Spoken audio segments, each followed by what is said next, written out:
It's Friday, and that means we have a lot of humans. Is it high time? It's high time. Hi, everybody. It's me. It's Thades and Fragee and Gabe and Quinn and Cece and Grawb. All on time. Everyone's here. I know. What the fuck? I don't even know what to do. It never happens. This is proof I don't control my brand. I was prepared to have only 3 or 4 of us, and now here we're all here.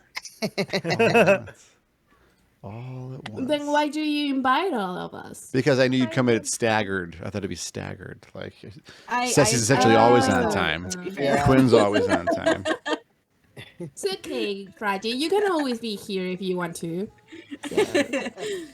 I know, Sarah. I invite you, even though I'm not actually the owner of this channel, but I invite you. You can always. Thank you, Cece. So you all think. Eldritch sorcery is this. The Eldritch sorcery was Michael worked the hardest week he's ever worked at this company, and there was not. I finished all the stuff I had to do, and I was like, I'm leaving early. Nice. Fuck yeah. It was awesome. Heck yeah. It's just the AI. The AI's got us all. Everyone's in chat. Who was first? I can't tell who was first. It looks like Sarah was first, so I'm gonna give Sarah the first award. Followed by Fragee, followed by Fragee, and then Gaberaham Lincoln as number 3. So good job, top 3 ranks there. That's really great. Downgraded to 3. We got a Munu and a Lost. Ty Stratter. We knew you were 5th. Grab. I didn't want to rub it in, man. Why I was trying to cut out lowering? like, he was like 7. I was doing my best to like help. Actually. Yeah. You're not. It's not lowering. You're scoring. You're scoring higher, Gabe. That's what's happening. I don't know anymore. Hey, numbers are complicated. I can't understand them. I was hoping you'd all explain it. We Math all is came evil. in today. Girl boss, gatekeep, gaslight. Huh? Gaslighting is Objective not report. allowed on this channel. There's only one valid target of gaslighting, and that is Dodoto, in terms of whether or not his character has died in XCOM. For officially, Dodoto has not died in XCOM. R.I.P. Remember Sting Which Point? hasn't. He You hasn't said died, Dodoto, right? and I was like, "Where's this going?" he hasn't died. Dodoto has not died in Of course. XCOM. No, That's not possible. They're Objective very much report. alive. Yes. There's no objective report here. The only objective report is a report with the objective of sassing me. Have we succeeded? Yes. Yes. Then objective complete. So, then. I would like to Or start. are you just Sandwiching saying those yes when really we haven't? This is a no gaslighting stream game. That's we did our best here. No gaslighting ever? Oh, well, that's a good point. Right? You built so much branding. You're gaslighting me about a sandwich. About By the way, hang on. By now. the way, What is this? I have Michael on my channel for my stream anniversary, saying that a hot dog is a sandwich. Don't you dare! You're gaslighting What? me. Wait, Don't your take stream me out of anniversary? context. I gotta fucking clip Finish that. Where is it? Finish this sentence, Fragee. What sentence? That was the end. I said Well, on this very day, your stream anniversary, and on this day only, I don't will recall say that that a part. hot dog is a sandwich in the same way that I will say you'd say to a child that Santa Claus is real, giving them a pat on the head and sending them on their way. Deep down, you know the truth. I don't That recall it is that. not a sandwich. Do you- That is recall the that. full context of what I said. Fragee. I will not be Wait, are you saying gaslit like a sandwich not real? deliciously browned. No one wants to do that to you, Michael. Don't worry. Unrelated, Fragee. May I clip and use a sample of your stream in my production? Of course. Thank you very much. I appreciate that a lot.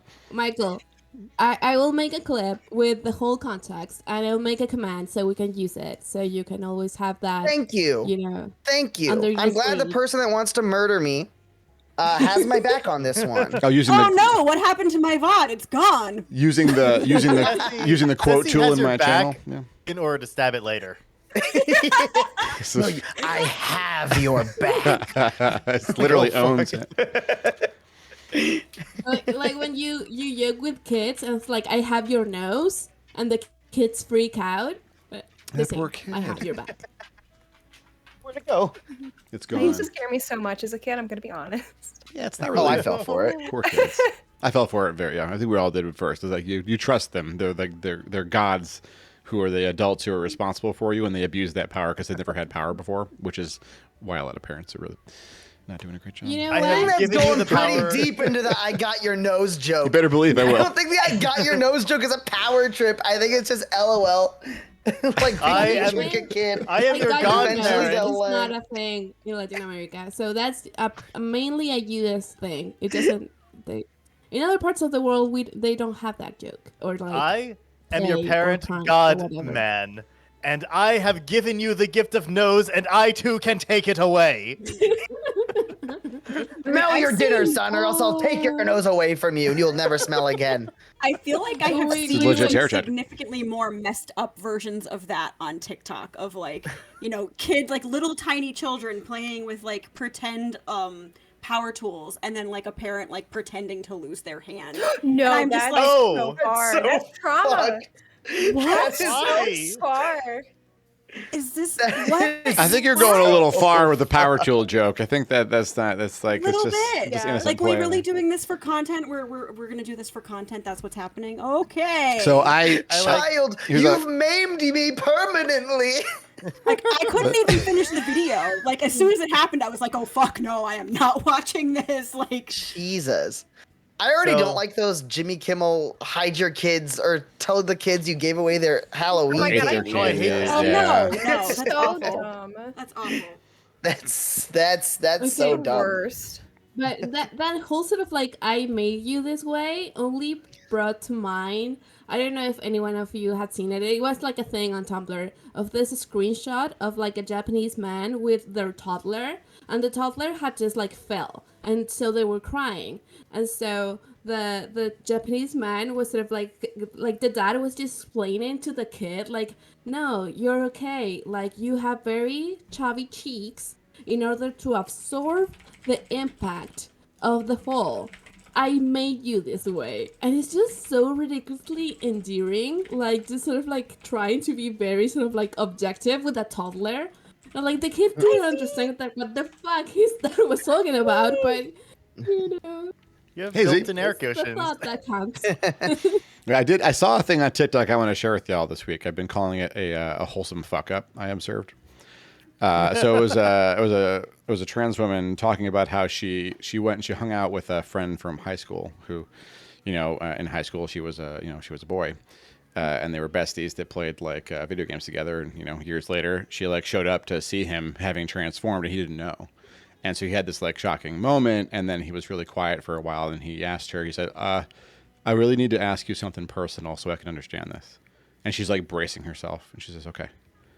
He says, "So did you like stop pooping, or did you never Saw poop? that. Did you I saw never that. poop, and that's how you knew you were really a woman?" What? Stop. What? Yep. So wholesome Well, what was the answer? and sweet. She had never pooped, of course. Okay. Hey, I'll go. Yeah.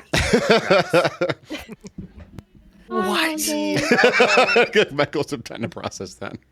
Like, was- well, now I'm trying to justify that with the bullshit right wing, like, trans people bathrooms thing. If they don't poop, that's an ideal bathroom sharer. I would say, right? Yeah. That's who you want in your That's what bathroom. we've always needed. Oh man, that's funny.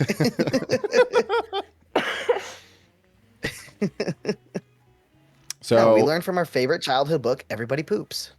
we did. I didn't have that book. It's a great book.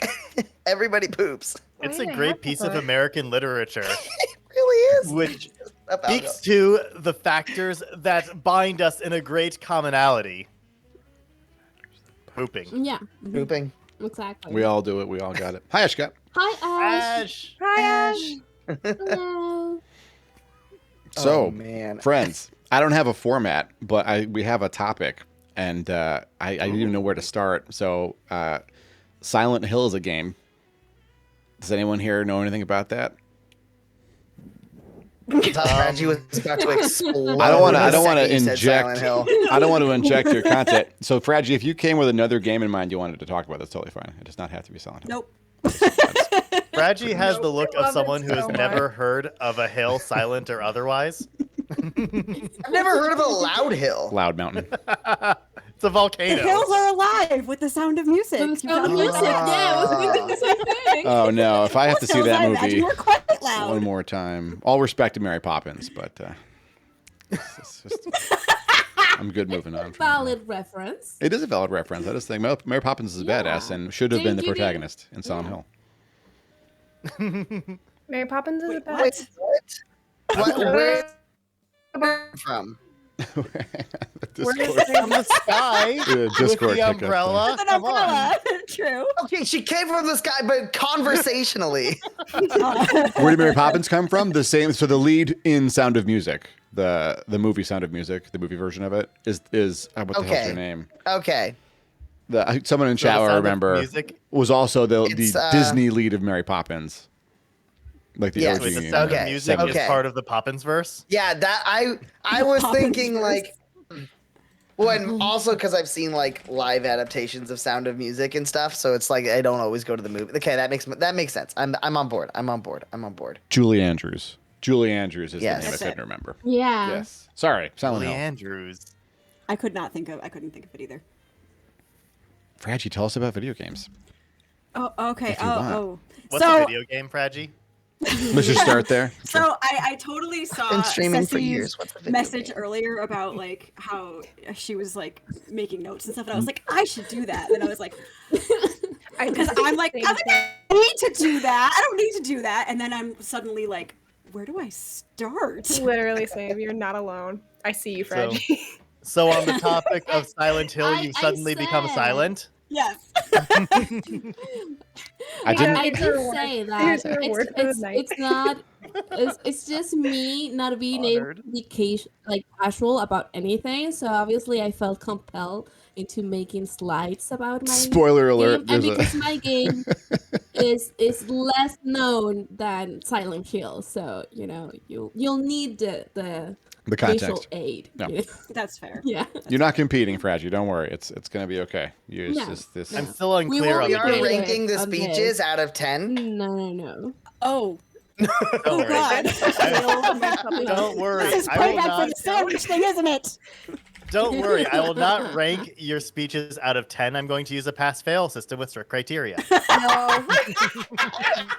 What? The criteria, by the way, only Gabe knows.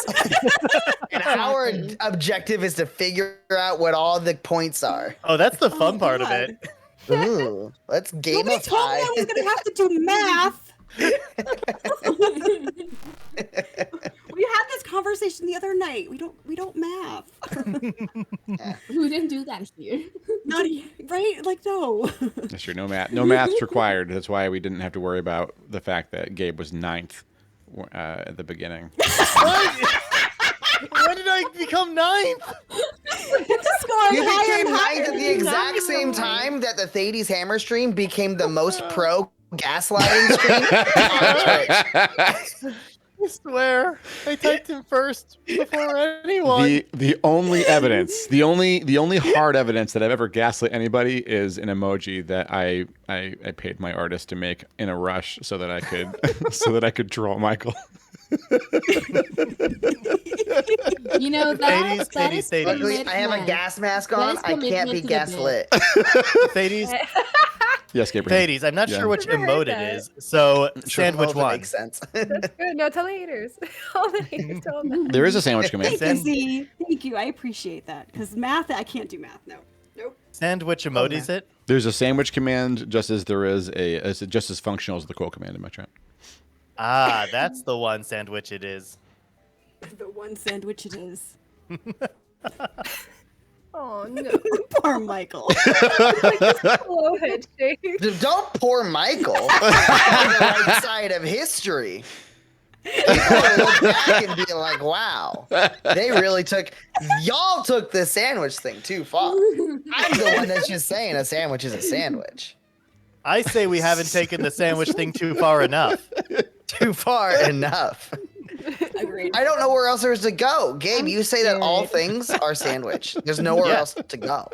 There is though. No. There is though. All things are sandwich, but also no things are sandwich. This isn't a sandwich stream. This is a stream about Silent Hill right now. There's sandwich video games out there somewhere. I mean, Silent Hill is a Yeah, horror yeah. series, a I am psychological horror series, and Michael is currently experiencing the psychological horror of facing the reality of sandwiches. I'm not. See? Everything's a sandwich.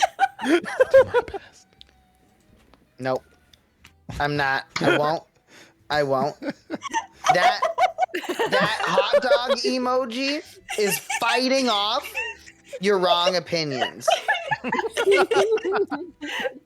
And that's fine. Everyone's entitled to their own opinions, but like Hi, Chris. opinions are like buttholes. Yes. Hey, Chris. Everybody has them, except apparently trans people who don't poop. Hey, You can have a as butthole trans and not person poop. here, I can say that's true. Wait, really? What the fuck? What a hell of a bonus that is. Does that mean you don't have butt cheeks? Is it just like one smooth lump? It's just Hank No, Hill that's where the poop situation. goes. The poop is stored in the cheeks. How on earth is this Oh, happening? God. But which cheeks? Both. Even, Yes. Such a quick answer. Well, I told you I would know. Fragee, thank you so much for telling us about Silent Hill. That was a really great it was a really great info dump about that fantastic game. It sounds interesting. Alex. I'm sure I should try it. Alex. hello. Island but Deadly Hill. You couldn't fart either. You just blow up like a balloon. Chris, That's why the cheeks are bubbly. Chris, let me see if I can recap. You That's have exactly missed why. you've missed tomfoolery, shenanigans, a fun anecdote, maybe about Sandwiches. Educational. Don't forget educational. several minutes about whether or not Gaberaham Lincoln was the 12th person to post or not, which he was. And Why am I double digits? and Difference is increasing in magnitude each time. and then folks tried to pick I up don't even feel the sorry for you, Gabe, because you do this shit to me with the sandwich nonstop. But I'm right. Enjoy being 14th. You got it, Chris. Yeah. Hi, Alex. This is the Thades theory of relativity that's Are we happening going here. down to twos? The Thades theory of relativity is that I don't control my brand. Yeah, that's the. It's true. This is evidenced by. See, the difference is that I'm right about the sandwich thing. You're saying I'm not right about the poop thing? Are you questioning? Oh no, the Wow. poop is fine. It's just the number thing. I'm kidding. I was clearly first. Gabe, I don't know how to tell you I this. was number one. 19 Are you is Schmitty not Werben one. Jagerman Jensen? 19 is not one. Yes. When did we get to But there- 19? There is a 1 in That was a 19. leap. There That is a was 1. like exponential. When did my number gain the ability to vote and fuck? He was number one. Number one. Number one. Maybe Werben Jagerman Jensen. I'm so glad you knew the name. It fills my heart with joy. Like I feel like I'd be able to remember that. And also, Gabe, it makes me happy that you say that it's Schmitty Werben Jagerman Jensen because you're finally admitting to the fact that you were not number one. No, I am saying a name from a fictional cartoon is Smitty Werben Jagerman Jensen. There's nothing funny about the name Smitty Werben Jagerman Jensen. Werberman Jensen. No, Sorry, I'm like Alex- putting it apart now. Alex is half right because in the episode they say Schmitty Werben Jagerman Jensen, but the tombstone Yes, it's for different. him only says Schmitty Werbenman Jensen. Oh, does it? Yeah. Yeah. So it could be either Lore? one. Verbally, it's Schmitty Werben Jagerman Jensen when they wrote it, probably because they didn't want to write all those letters. It's a lot I of mean- And letters. they added like a little plank of wood because the name was already so long, and they were like, screw it though. My theory is that the Jaeger part got knocked out at, underwater Ellis Island, and, it didn't end up on the tombstone as a result. It's not legally there, but the family knows it's supposed to be Werben Jagerman Jensen. Mm-hmm. They know. You see Werben, and you're pretty sure. Yeah. Y'all say that so fast. Schmitty Werben Jagerman Jensen? Yeah. Smitty Werben Jagerman Jensen. It's a key figure of my adolescence. He was number one. Oh, I Besides must me. be too old for that, maybe. I feel like if somebody said that to me, I would pull that out so quick. Like that would be my answer without fail. Who was number 1? Clearly, it was Gaberaham Lincoln. 23 is not number 1. Fragee, what's on screen? What's happening right now? There's a steel plate. We're wondering, what is this room he's in? 23? I believe that's the hospital in the Nightmare World. It's a hospital. The Nightmare World. I have questions. Have they not heard of Band-Aids? Jesus, look at the walls. I don't think what are OSHA the would like sanitary this place. conditions of this? That's pretty bad. Yeah. Fragee, what's the story of Silent Hill? What's the setup? I feel like The story. Okay, so Yes. There's a really no bad medical hospital. intervention should have place here. it's so good. I love So- it so much. Wait, are so those washing machines? What? Clearly, the world of Silent Hill is a world in which OSHA was never invented. it's true. I mean, even the non-Nightmare World hospital is really not in great conditions. Like, if Well, the town was abandoned, right? Can't have that. Yes. So, the story is that you are playing as Harry Mason, Okay. and the very beginning of the credits, like the opening scene, is Harry with a young child. His name is and- Harry Mason. Harry Mason. Jagerman Jensen? Is that is he like an investigator or something like that? Someone trying to find the truth? Well, he sort of becomes that, I guess. I was just wondering if it's a reference to Perry Mason, the old school Oh. TV show detective lawyer who was awesome. Oh my gosh, Perry It's Mason. possible. I actually don't know that. I don't know a lot of like. So that right there is actually that's one of the things that happens in the opening credits is he sees that little girl in the middle of the road, swerves to not hit her, crashes, and then wakes up and finds his child missing. And Terrifying. he's in Silent Hill. And as you kind of make your way through, like, he makes comments about the fact that it's like kind of snowing and it's not the time of year for snow, and things start to kind of get progressively darker and like things just aren't right. And then he ends up, wandering down like an alleyway and gets attacked and then wakes up in like a diner. And basically he is searching through this town trying to find his young daughter, who I think is 7 years old, and uncovering all of this really, really strange like history to this town. And it's not exactly the easiest thing to explain, and it's been a while since I played the original game. The movie actually did pretty okay, keeping it true to the storyline. Yeah, there's a movie. Actually, the first time I saw the movie, I was real angry about it because I was like, they did this wrong, and they did this wrong, and they did this wrong. The human had way too many polygons. Yes. Right? Okay, Echo. Right? So then I ended up going back and watching it like some odd years later to give it like another chance. And then I suddenly realized like all the things that they pulled from the game that were like atmospherics and sounds and stuff, and I was like, okay, like nice. I'm not as mad about this now. But basically it's like this really strange sort of religious thing where the people of the town they worship this god, and they're trying to pull this god into their world.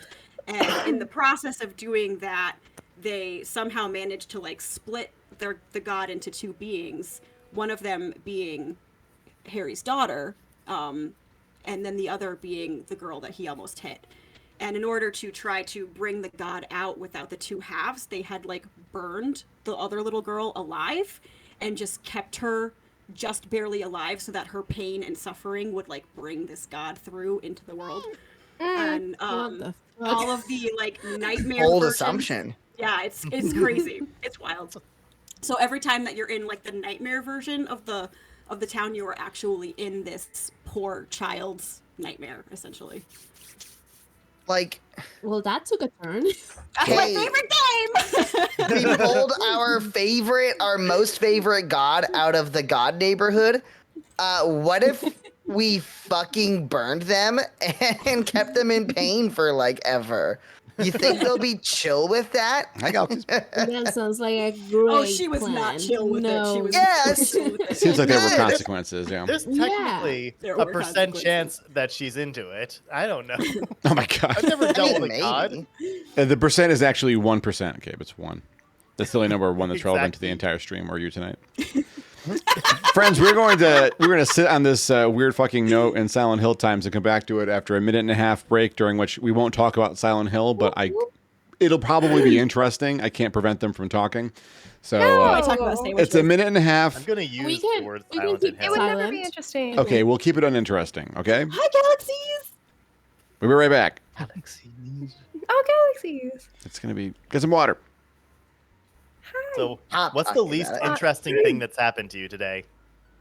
I sat in my chair. Wow. That's right. That's a good chair. So I mean, I like It's a nice looking chair. What brand is that? Yeah. I don't actually know. Did you steal it? So Did it fall off of a uninteresting, I truck? just don't know. Did you kill someone to get that chair? All right. Did someone become that chair? Did you pull out like a god? It looks like A god chair. It's a god chair, yeah. He actually split the chair into 2 separate parts and burned one within inches of usability. And is keeping the... then? Because there are 2 little girls, so that should be like 2 chairs. Do you think it's painful for a gamer chair to have be like, I'm a gamer and I'm going to a gamer chair, and I'm going to a Twitch streamer, and then it's just like Stardew Valley all the time? Are you saying that playing in Stardew Valley is not playing games? Someone else deserved to be dunked on besides me and Gabe. Thank you, Michael. You will be skin alive if you kill. That was dirty. He doesn't know. Whatever's about to befall him, I don't know when it's gonna happen. I'm gonna do this joke, and Quinn's gonna say something that's gonna actually make me question myself for the next 3 months. That's absolutely how it will go down. 3, 2, 1. That's how we get when we get together. Yep. So we discussed nothing interesting. No alcohol here. No alcohol happened. No interesting discussion happened at all. It's a good chair. Yeah. It's a good Built chair. for high octane, whip your head back. I would not don't get a gamer chair. I don't know if anybody else is on this thing, but honestly, don't get a gamer chair. That's all that's my shtick. I had one and I got rid of it. I sold it. Yeah. I am much more comfortable on this $25 Target desk chair than I was on my gamer chair. I mean, is it for real? The IKEA Marcus is $50, and it's the most comfortable chair next to an aileron. You basically jump from $50 or 150 up to thousands of dollars to get the equivalent comfort. It's just really ridiculous. Is solid. You gotta be careful in Staples because they get a lot of garbage. Warranty, but if you, their warranty's good. But if you try every chair, you'll find a good one. You gotta be real picky. But this is not Silent Hill. There's a cop in this picture. What's this cop's deal? That is Sybil. She is somehow still here. There's a handful of people that are still here in this town, and we get to pretty much meet them all. You just can never get rid of the cops, huh? No. Yeah. So I mean, but are some they amount of the American budget?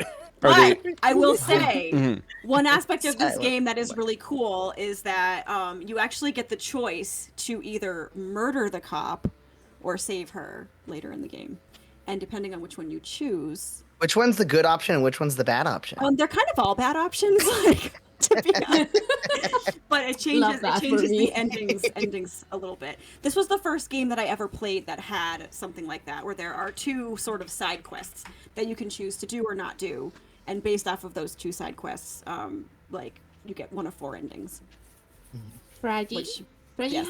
how old were you when you played your first Silent Hill? I believe I was 14. Oh, that's so cool. 14.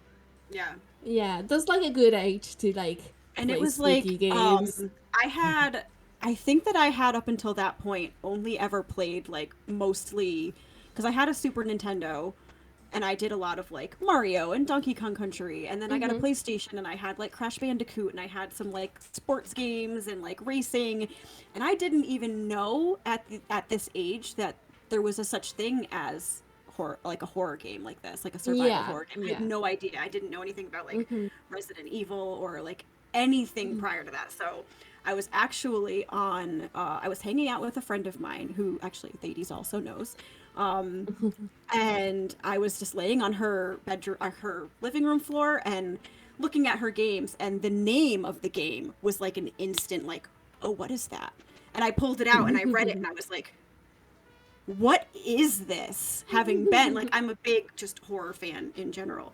And she was like, oh yeah, take it. Like, I've played it, it's whatever, just take it. So I took it and I played it nonstop for probably a year. I shared a room with my little sister, and every time I mentioned the name of the game, she's like, oh. She's like, you never let me sleep. Because being called Silent Hill, you're doing a lot of talking about it. Well, spoiler alert, I screamed at games back then too. So Oh my gosh. Oh, no. So I would just be playing and and she's like, please, I want to sleep. What are your favorite parts of the game, Fragee? Like, what things stand out when you think Silent Hill? What was your favorite Silent Hill game? There's multiple titles, so it wasn't this one, right? Oh God. Was it 2? Yeah, 3? there's so many. There's a lot. So most Silent Hill fans we all pretty much stand firm on that the first 3 games were really like the only of them. The rest of them just Nothing else. No, I understand. They don't matters. get to count. yeah. We all have No. titles like that. Nope. Yeah, the 4th one had potential. They fucked up a lot. Then the next 2 were both very different versions of the game. Like I think the first one for like 360, the first one that was beyond, like I had a PS2 and then I had 360, something like that. So that one was like, they almost tried to like combine it with like a Call of Duty type game. Like it was very combat based and like it had mechanics that like Ew. like I could play Silent Hill the first 3 games with a lead pipe and that's it. Like I don't need a gun. Like you just, because it's not really about that. It's more about the exploration and the story. But then Homecoming was like, it was weird. I didn't love it. And then Downpour came out and that was a really great standalone game, but it wasn't really Silent Hill. Like it was missing a lot of the mechanics that you needed. So the first 3 games were really it. I'm not sure that I could actually pick a favorite among those 3 because like I think my favorite story would have been Silent Hill 2 because it was sort of a standalone story and it was very creepy. Like guy gets a letter from his dead wife like telling him to come to Silent Hill and he's like trying to figure out like where it came from and he ends up unraveling like this deep psychosis that he had and like it's dark. It's real dark. And then Silent Hill 3 is like is pretty much a sequel to the first one where you're actually playing as Harry's daughter. And then, so they're all very good. I enjoyed like 2 and 3 because graphics wise it's a little easier to play. Silent Hill going back to the original is a little challenging at this point. Stuff like there was a point where I was just like, I can't tell what is an enemy and what is not at this point. Like I'm really hoping we're lacking. Yeah, I'm like really hoping that there's a like a redoing of it someday. A remaster? There is actually something in the works that is not probably, I would imagine, probably not going to be released to the public because I don't think they have permission from Konami, but they've basically like have gone and redone the entire first game and I've watched a couple of YouTube videos of it and I am just like, please. Just leak it somewhere. Leak it somewhere. Let me download it. So in this game, you said, is it like do they actually pull out a god and split it into 2 people or is it just what these people believe? It's what they have like sort of already done. And I might not even but that did happen. It's literally happened, so right? Okay. I can't exactly remember the way that it like split, but basically, you know, in the opening credits, they show you sort of the backstory where like Harry actually found his daughter like as a baby on like the side of the road, and they just took her in and adopted her. And I want to say. Again, it's been a while. It was the 80s. It was a wild time. That, like the babies were Not created when they all. tried at some point, and then because he took her, they couldn't do it again, and they had tried in their own way, which was like, and so the other child, which is Alessa, and they burned her, and basically kept her on life support, to try to create this nightmare world so that they could like rebirth their god. It's dark. Jesus. It's dark and creepy. Yeah. It's all the things I love. I was gonna say Dark and Creepy is so dope. Especially Though. I'm just sitting here, if they kept her in life support in that hospital that was very unsanitary. Yeah. Honestly. And it's That's a like nightmare as for you me. like uncover all that and you sort of put together that like you're literally walking around in this child's nightmare, like because towards the end of the game, like you're just walking through this like sort of hodgepodge of random memories. And like one of my favorite parts of the game, of the first one that really stands out to me, is like you get a map of every area that you go to. And at the very, very end of the game, you're kind of like, well, where the fuck am I? Like, I'm in like a child's bedroom, and then I'm in a hospital room, and it's just, and when you open up the map, it just says nowhere. And that is like my favorite thing. That was just like, for me as like a 14-year-old, I was like, Yeah. what the Yeah, fuck? Like the twist the there. simplest element like that, where I was just like, this is freaking terrifying. We are nowhere. Not find like it- unknown, just nowhere. I find it really interesting that like the things that you talk about and the things I know about the greatness of Silent Hill, people talk about the psychological elements, the sort of subtle things that it does, the uncanniness, the writing, but every single one of the thumbnails that Thades went by just had like a screaming zombie man. Like if you want to see the screamingest bloody faced zombie man, Silent Hill's the game. Right? That guy's scary. Yeah. Look at him. Oh my God, galaxies! Yes, they look like monsters to you. So good, it's so good. And yes, I've heard the rumors. Actually, Couch Coward posted in my Discord today that there has been some updates to like a oh gosh, I can't even remember some update. Let me. Oh, what did it say? It was like there was an update to a website that like hinted at another Silent Hill game, like a Konami Silent Hill game.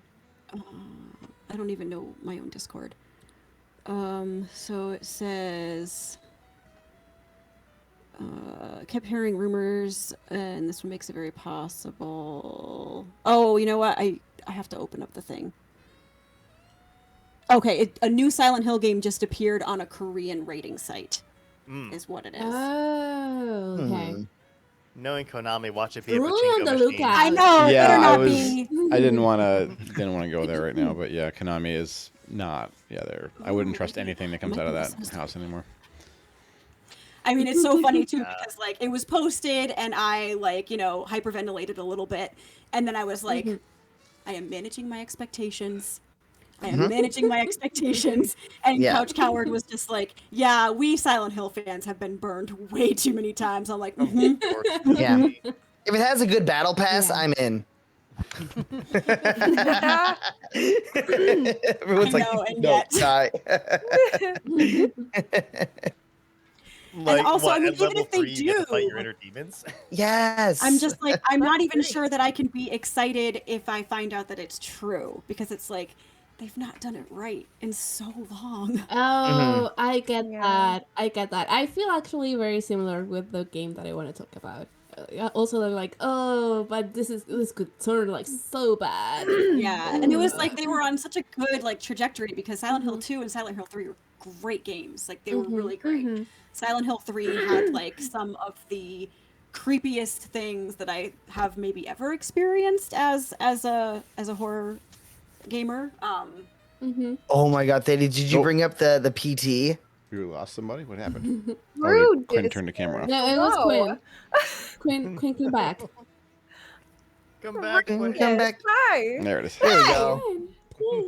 I know it's scary, but you can be with us. We can protect you. from this I mean, monster. Silent Hill is So pretty spooky. scary. We'll hide the zombie faces. Yeah, PT was never. PT was the scariest shit I ever played. Yeah, it was. Oh, okay, wait, Michael, have It you was played terrifying. Visage? I've not played Visage. See? You need I've to only play seen somebody Visage. play. It's Okay. terrifying. So I mean, Silent What's Hill is PT? still my heart, but Visage was probably the scariest media I have ever consumed. Period. It was Oh shit.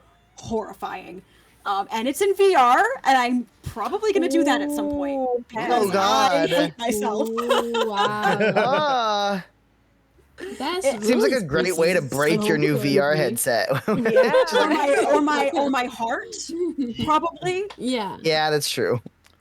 And we talked about it before, and so I don't want to like veer us too far away from the core topic, but PT, Correct. Yeah.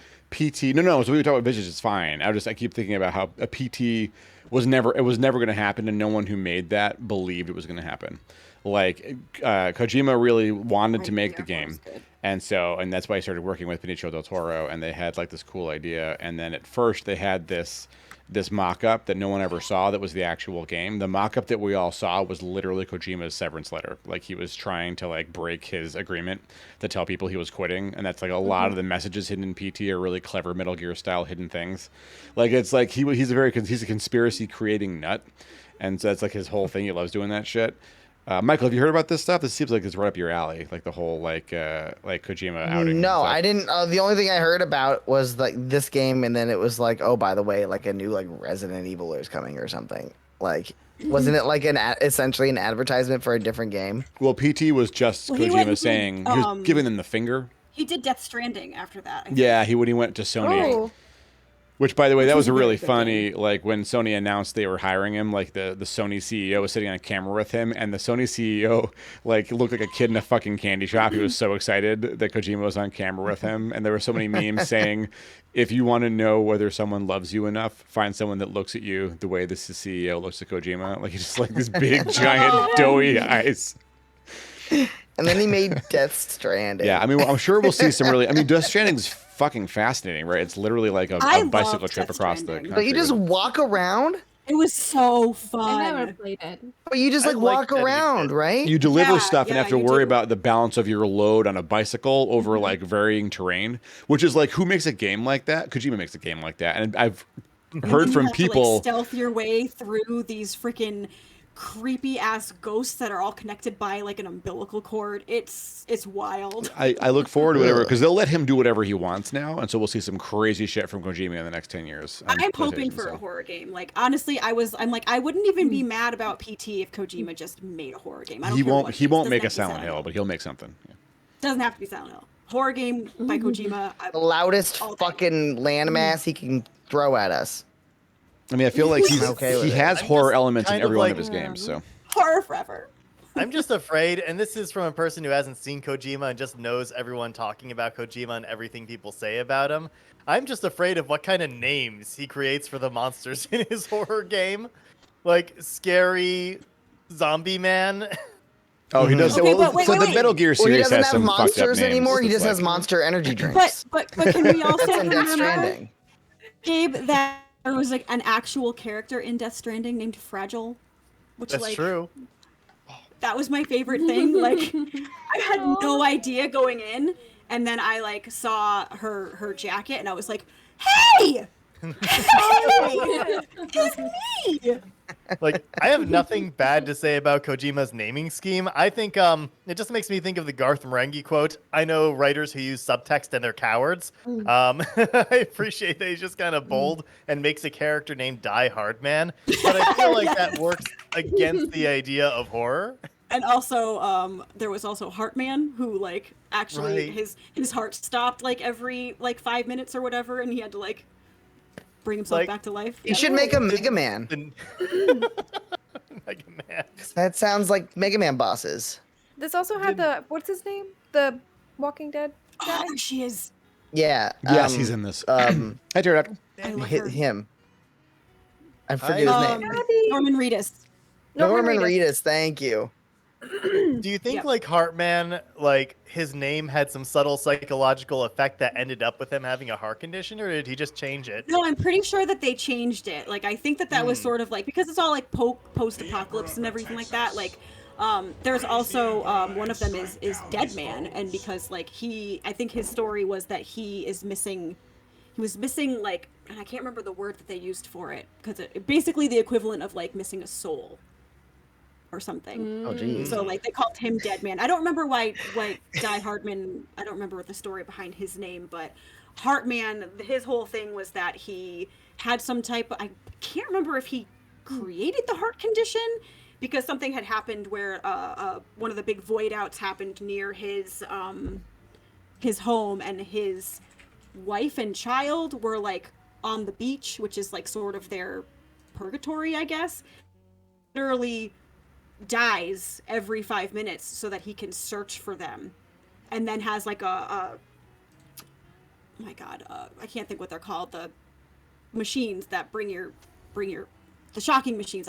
I work in healthcare. Oh, Defibrillator. Defib. Defibrillator. Yeah. And so like just long enough for him to like, not have brain damage, and then it will bring him back. And that's his entire life. Jesus. Just seems like a weird thing to give yourself a nickname for. Like, I'm Heartman because I have a heart condition. Like, I respect him owning it. yeah, I guess.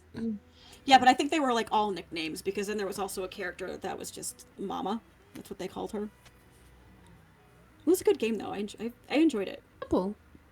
Oh yeah, It's it's beautiful. one of those things. It's a critique everyone brings up with the Kojima work, all the naming.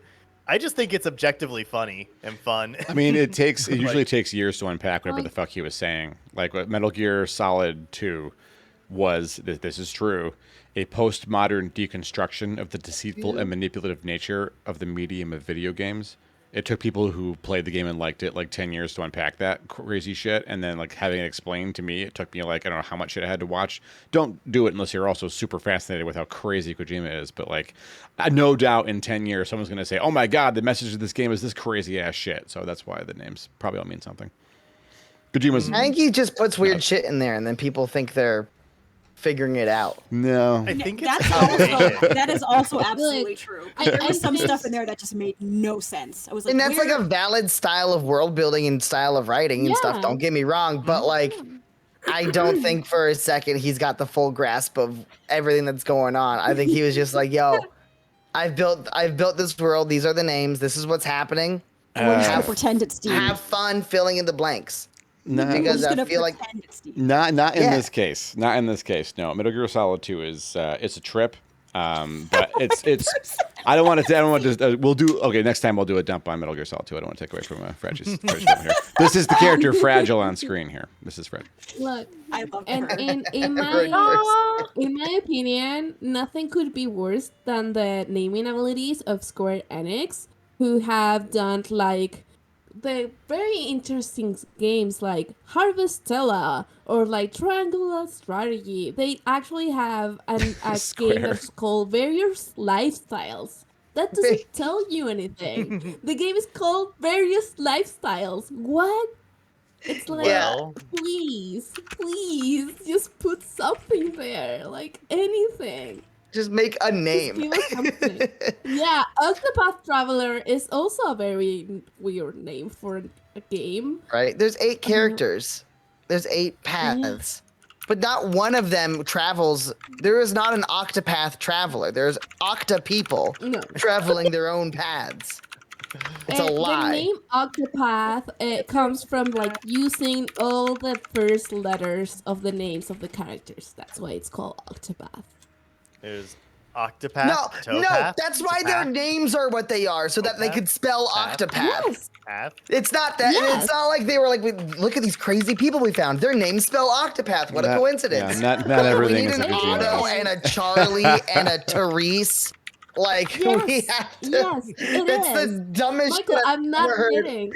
That's That's so what I mean. stupid. That's what I mean. Like, Oh, that for makes me they even know madder. that Square Enix just takes the cake. Like, please. I did not know that the character's like- name. I'm like, hire a marketing, department for this. Just like, or maybe just one person. But like, stop letting what your does it add to the developers use game? name. They're making Octopath Traveler 2. Does that mean the Yes. new characters will also spell Octopath? Does that mean there's a character I- named too? I hope so. There's got to be. Yeah, it has to be. It has to be. Maybe Junior. like someone that's it's called like Edward II or something, and they're like Victorian or It whatever. has to be Harry the second, because it has to be H and then 2, right? Octopath. I mean, I wouldn't be surprised if they actually try to. They mentioned some of the names of the character. Let me check if they fit. Otherwise, it's just going to be like Flirp to Derp Trap, Flirp to Flirp 2. Mac and Furf. Oh, finally! Getting the mainstream attention the Mac and Furf clan deserves.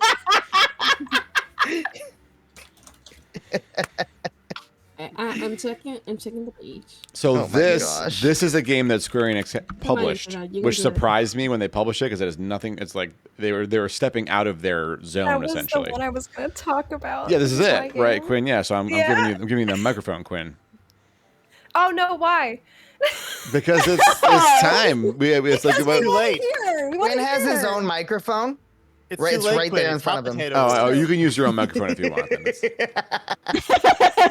It was a dumb joke. I'm sorry. Okay, so wait, what was the question? What is this game, Quinn?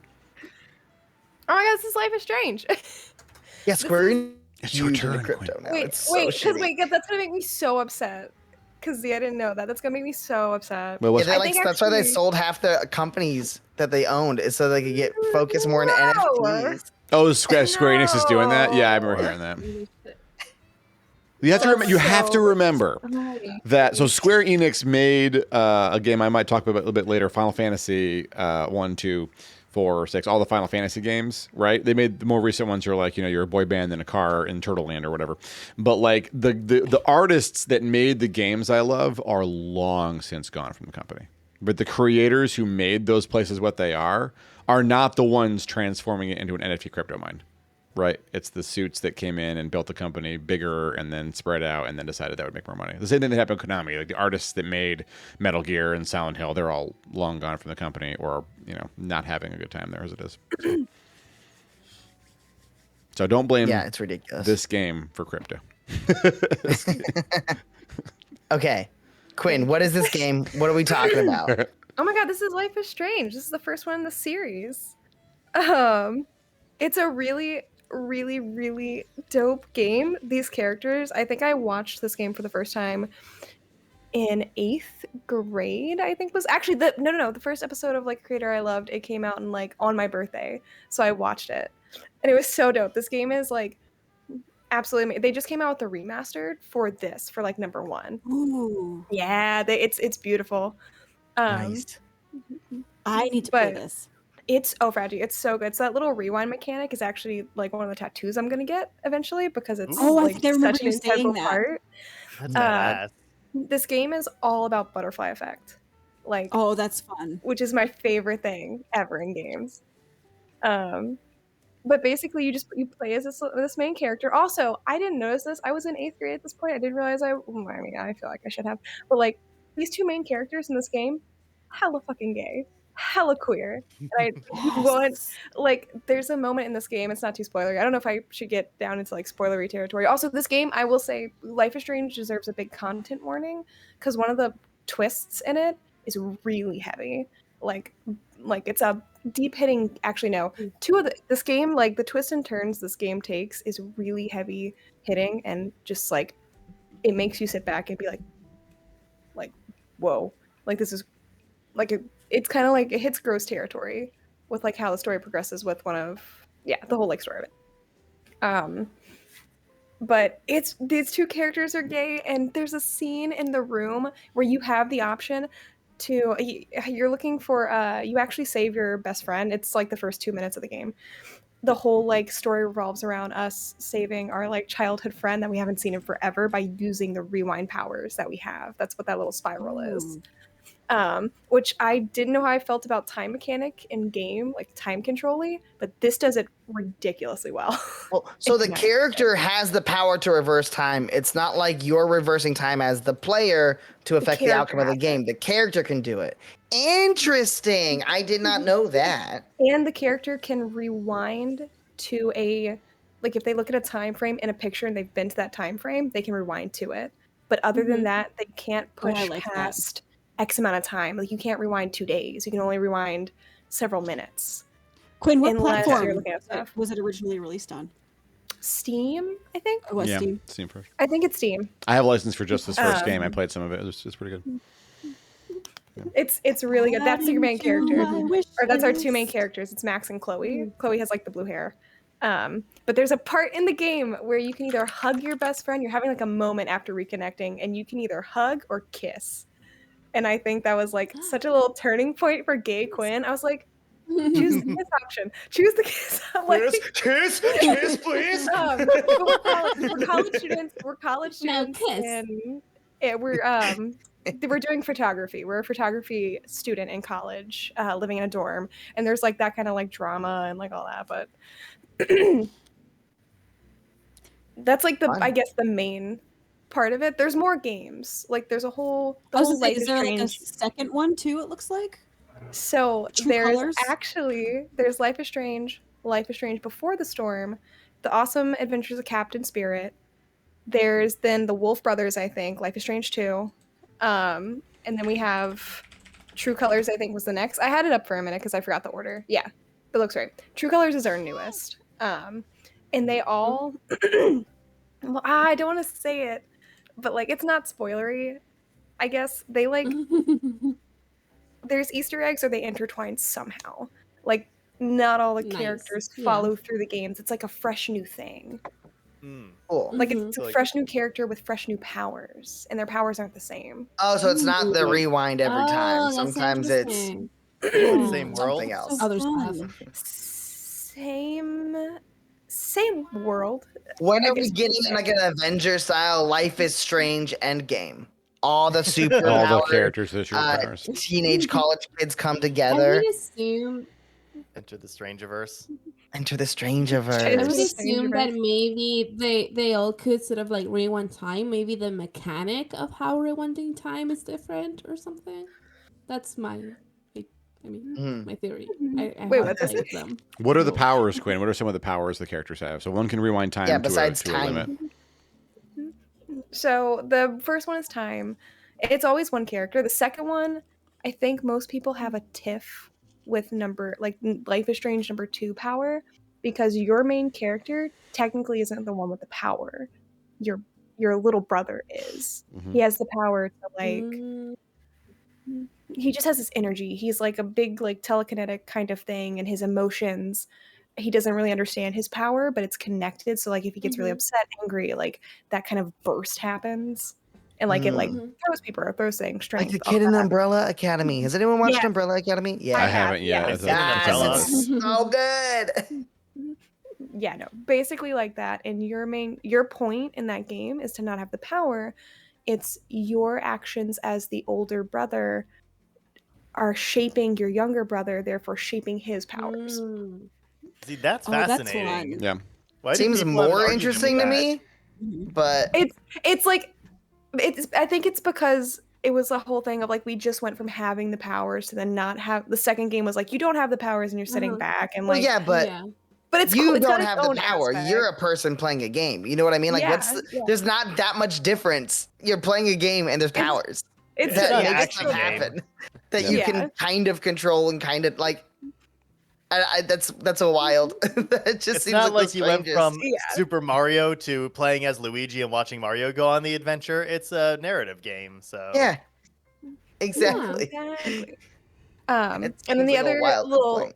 the other little power times is I think in the Captain Spirit one, you actually just have like the power of imagination, like it's a kid's perspective, and like Ooh. yeah, they have the power to imagine things. I Cute. don't think it actually happens in the world. I think it does stay contained. Like it happens to the degree of if you ever had like a moment when you pretended to be like on a pirate ship when you were younger.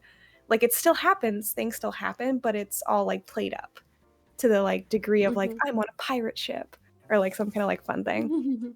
And then I think the last one, the third one, you have like empathy power. So like you can read / tell somebody's emotion, therefore tell the thoughts behind the emotion to make decisions, Ooh. but you don't get to know the outcome I want of that power in that real life. person's emotion. And I think the whole thing in that one is the more you took somebody's the more you listen to somebody's emotion, you took it. Well, So, that, like, I was you're- good. That was my question. Like, an empath is someone that like doesn't necessarily just understand the emotion, but they take some of it on, They like, feel it. Yeah. which is like yeah. a nice thing to have an empath in your life. But fuck, it sucks to be an empath. my wife is 100% an empath. I'm and 100% an empath. Yeah, it sounds like it's a great thing to be, and also fucking miserable. Yeah. Like it is like not you need like straight up positive. yeah, like you need like a good set of like boundaries and like taking time off for yourself. Otherwise, it's like roller coaster of other people's emotions. Mm-hmm. We do like boundaries here. But that's like the premise for I think most of it. Awesome. Thank you. Yeah. Friends, we'll be back after another minute and a half of nothing interesting happening, so that the pre-rolls go away. You all should take an opportunity Whose to. chair am I gonna dunk on next? We didn't talk about anything, especially not chairs last time. Refill your water glasses, stretch your legs, get a snack. Actually get up. We'll be back. And it's literally an office chair. Minute and 30 seconds. Oh, that's fine. Every break is increasingly brutal dunks on Quinn by Michael. Okay, Michael. The only thing I can That's think to rude. insult Quinn about is a chair and playing Stardew Valley, but that's like whatever. Michael. I like how my two dunkings are Stardew Valley and my chair. Michael, I checked the trailer for Octopath Traveler 2 because they have all the names of the characters there, and they make Octopath again. You have They're gonna run out of that starts with an H, Agnia that starts with an A, Patitio that starts with a P, Oswald that starts with an O. There's someone called Throne, like a throne. Okay. There's someone called Termenos that also starts with a T, Ochet that starts with an O, and Casti that starts with a C, and it makes Octopath again. But there's no character named 2? What does it add to the story? It doesn't have to. They're all cowards. If Kojima made this game, he would have named one character Octopathman. Of course he would have. And there would have been a character named 2 for sure. Absolutely. Yeah, And it would have been a Maybe. dark clone of the first one with an eye patch. That's what I'm thinking. It And would then be it would great. have been Liquid 2. Liquid 2 would be the best character. Which is what I do after Out Taco of Bell. the game? No! Back to that? How did you make a poop joke out of that? I come back to that. Back to poop. Always back to poop. Back to poop. Post Taco Bell poop nonetheless. God. Jeez. People order our patties. That's good. That's good. Ooh, Please. Look at how pleased Grawb is with himself right now. Can we I just, just, pay attention to that, please? You gotta That love was a a poop good joke. one. Thank That was you. actually fucking good. I feel like he was saving that. Tied it all up. We got Kojima, Metal Gear Solid, ironically Taco Bell opposite shit. to my poop. I mean, it's not Which is ironic at not all. solid. Kojima makes a lot of poop jokes in his games. Kojima makes a crazy number of poop jokes in the Metal Gear games. So you're on brand with that. You're fine. Yep. So, Michael. And it moves through a song. Michael, tell me about Circle it. of poop. Michael, tell us about a game. Hopefully, one that doesn't have to do with poop. My game is Poopy's Big Poop. Fucking do it.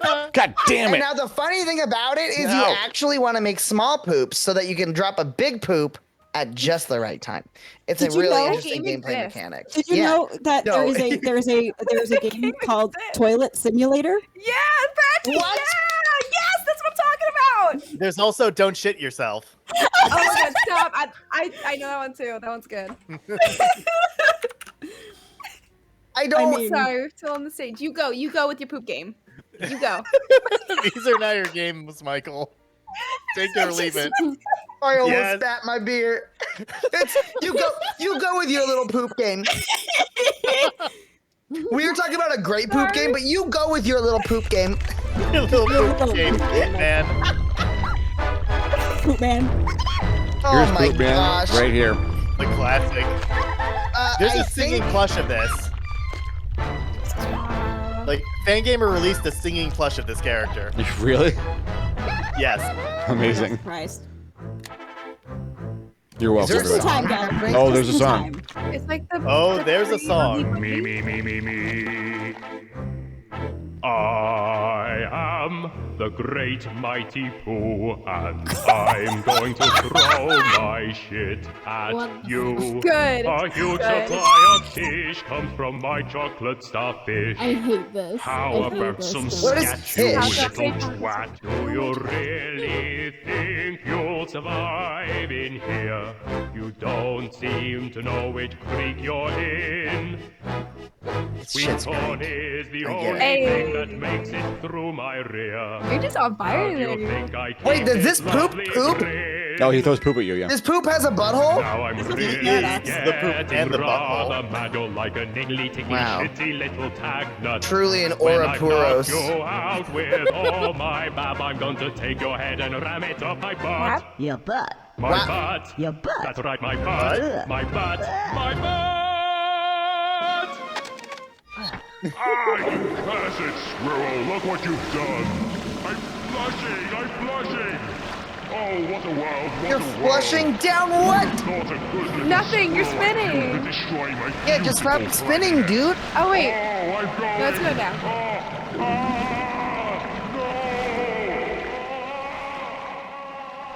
This is art. Yeah. This is the scene that inspired the big turtle in Moana. Conker's bad for a day. Yeah, it's I'll not. never it's get not- these minutes of my life back. I'm so No, glad you I could do won't. No, that. it's okay. I just wanted to double. I You wanted. could have been like hugging your child or like something, and instead, And instead, I watched this. great and mighty poop. A lot of somebody's got paid to do that. Okay, now it's worth it. Now it was worth it. Oh, multiple people got paid to make this, Sarah. Like, There was a whole team involved. It was really, it wasn't just like one person's vision, it was a collective. Crab And Rob. I think it paid off. It's a a crab. Crab What did Rob. I say? Did I say turtle? I thought it was a snail. It's definitely a crab. I don't know why I would have said anything but crab. a It was crab is definitely a just brain like, It's fart. like turtle. A crab is like a turtle that's been overtaken by the shell. Yeah, that's true. I did think I said I did say because I was just thinking of the shell, but you're absolutely right. I love Oh, it's the like a movie. hermit Moana. crab. I Turtle can't Toa. believe I said turtle. I'm actually so embarrassed. I've never been more embarrassed by anything in my life. His name is You should be ashamed Tamatoa. of yourself.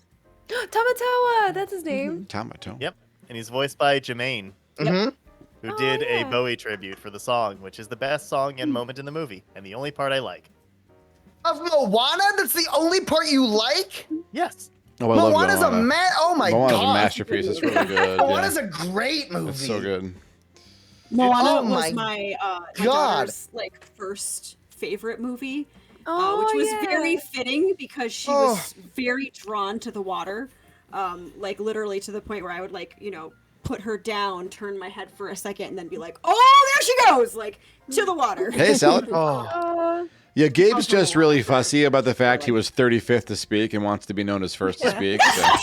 Yeah. There's not 35 people in the chat. Wow. So That now doesn't mean you can't be we're 35th. size Wow, shaming. throwing huh? shade at my viewer count tonight. Wow. we all count Can't even twice. listen to this. He doesn't even like Moana. Why He can't even bully listen to Gabe? this. Why Oh are my you God. booing me? I'm right. The voice actor was the singer, I think, that Robin person that was listed earlier. All of this is the credits for Conker's Bad Fur Day. These are all the people involved in making that scene. Look at that. Every one of So these many humans. good someone contribute. They all contributed to the paid. poop, I think. They did. They all pooped in the same bucket. And, Yeah, and then mixed it up, and then listened to the song it sang. Good Hey, job. Sarah, it's not wrong to have standards. So, Gabe, speaking of standards, what's the game of choice for you, friendo? When someone asks you what your favorite games are, what's the one that comes to mind first? You just have to tell us about. So, I didn't know this was going to be a question, but it's undoubtedly Mother 3. Oh, So can yeah, you shocker. brief me on the explain the Don't know why I Mother didn't series think to of me? that for We do that. So, the Mother series is weird to explain because the games are sort of related but sort of unrelated to each other. They're made by a creator named Shigesato Itoi, who is a fascinating human being. He was a person who, before being recruited by Nintendo, was just a polymath in Japan and worked on talk shows and wrote poetry. And after doing the Mother series, he has since tried to bring back a fashion trend with designer Haramakis and invented a kind of daily planner called the Hobonichi.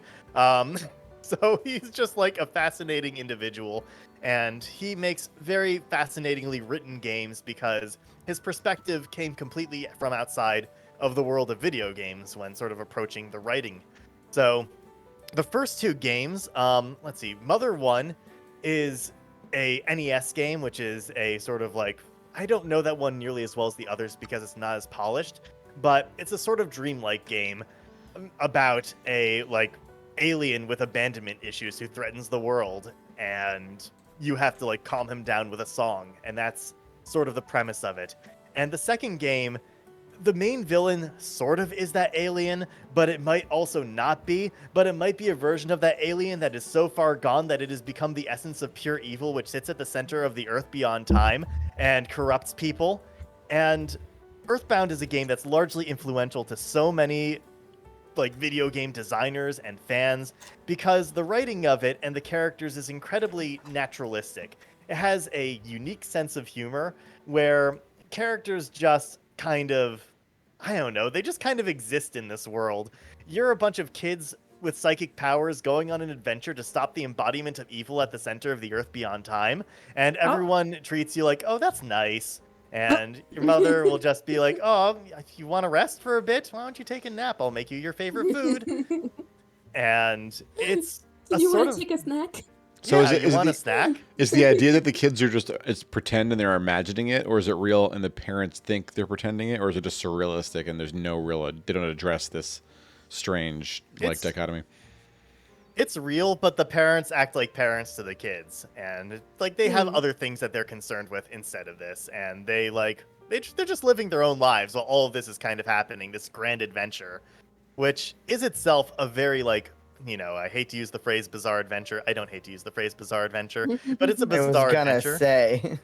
Like, it's a game that was influenced by the idea of newspaper clippings where every single scene is like an individual little article you might see in a newspaper that's unrelated. So Earthbound just goes from scene to scene with wild abandon and does a lot of strange things, and it's very charming and very remarkable. But Mother 3 is my favorite because it takes Shigesato Itoi's writing chops and focuses on a strongly emotional story surrounding like the nature of just sort of connections and love, which are, you know, broad topics and everyone kind of covers them in one way or another. But Itoi, like, he aims to hurt. The scenes that are emotional within Mother 3 will absolutely destroy you, to the point where the advertisement for the game itself was filming the reaction of a woman who had played it, who is crying to herself while the tagline "strange, funny, heartrending" shows up on the screen. That's what Mother 3 That's kind good of marketing. is. And it's a game that it's really fascinating. Like, the lore isn't the most important part to it, but it has fascinating lore. Not all the characters are important, but every little character has their own kind of story within this town. The world of the game evolves as it's kind of destroyed by the antagonists over time and brought to the most dire of places. It is a game that just has a beating heart to it. And the more I play it, the more just layers to that heart that I find. And it makes me just messy cry by the end every single time. Aww. Like, I don't know Good how else share, to good describe share.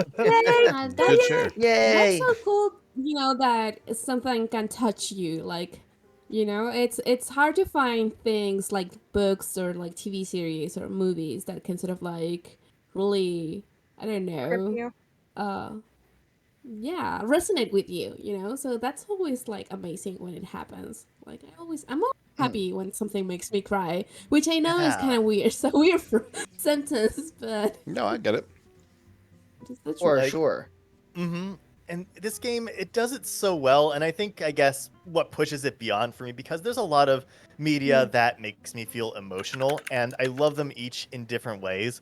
And the way that Mother 3 kind of stands out, and it stands out, like, above other games in this sort of a way, is just the little touches in emotion that, like, Itoi is able to evoke in the writing, where just he can tap into the funny and weird little things that can provoke a strong emotional reaction. And the very ending of the game is just all about that. It's not just a tug on the heartstrings like, oh no, a character died, that's sad, which that can be really sad in a game, but it's the specific like presentations of the moments going on in the end that push it somewhere else. It feels like experiencing tragedy yourself, and it feels like it comes from a place of just knowing that tragedy, and that just the messaging of it within that scene and what it does with that, I think, is very powerful. That's incredible. So I like this game. This whole series is one I've always wanted to play. Yeah, me too. It's just like it's. I've never heard about it. Play- I'm hear about it. Like I should, Have I you ever guess. played Omori? Oh, I love Omori? Omori. Oh, that game's It been on my gave list me like forever. a similar vibe to this. I don't know if like the comparison is Morning. actually like Oh, if 100%. it stands, but Like 100% they're Cool. influenced. Like there's a whole sort of genre. It's almost like a running, not really gag, but a running thing of quirky Earthbound inspired RPGs. Omori is definitely one of them. Undertale wouldn't exist without the Mother series, especially Mother 3. Yes. And that includes Deltarune as well. All of the like weird, interesting RPGs that have like come out since have been Earthbound inspired. yeah. Lisa like was Earthbound inspired, Off was Earthbound inspired, and like the biggest one is Undertale and Deltarune. Yeah. I really like how jarring like the soundtrack is in Omori. Like you will like be listening to like this soundtrack like it's like super preppy and kind of like anime like, and then the music will just take a turn, and it's like, oh, this is actually way more darker than I thought. Like the other source inspiration on Omori, as far as I could tell, is Yume Nikki. It's 100% Yume Nikki inspired. It can't not be Yume Nikki inspired because Omori is a game. How do you spell that? Like in the way Yume Nikki, YUMENIKKI.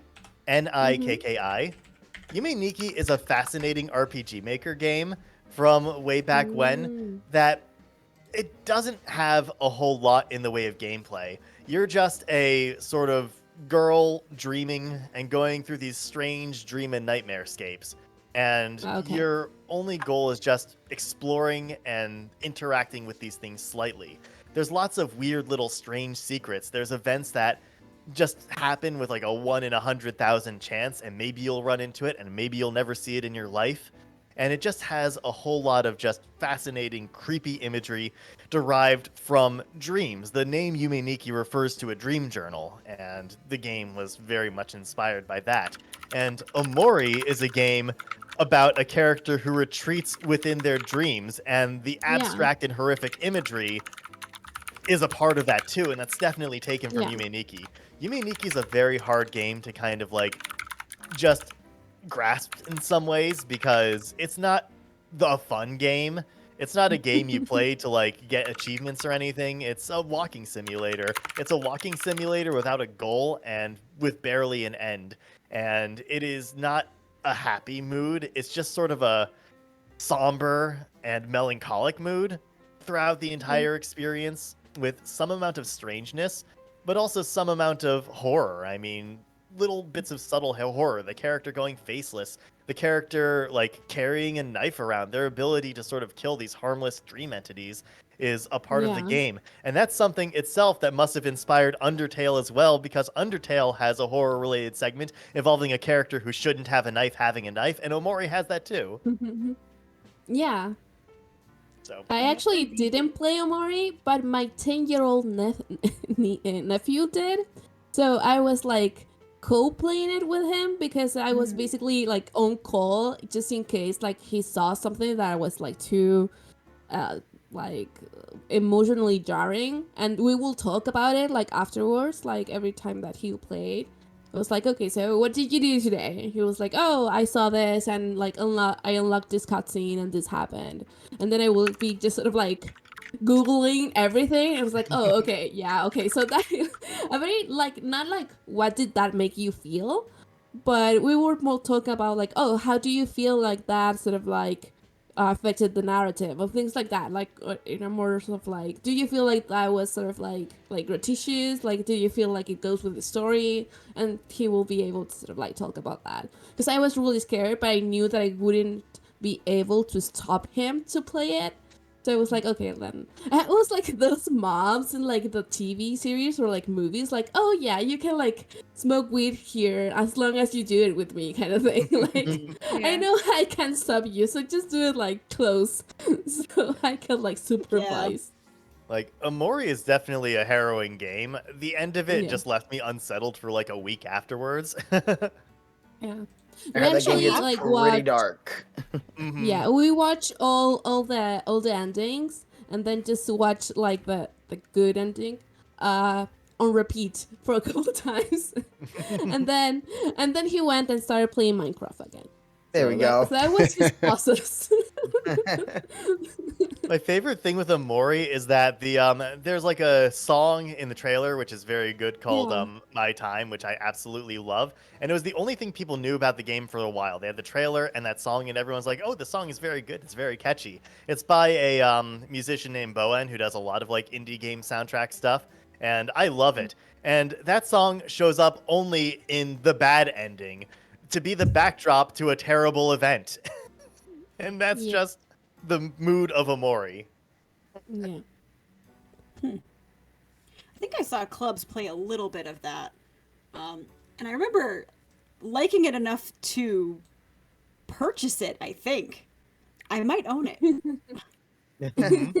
Like enough to buy it, not enough to play it. I mean, that's a mood though for some games. Yeah, I get it. Yeah. Maybe you'll get like not inspiration, but maybe you'll give it a go after this little conversation. Yeah. It's an RPG, and like, tying a little bit back to Mother 3, and just, I guess, in talking about that as something for other people who might be interested in playing it, like, RPGs are really hard to get into.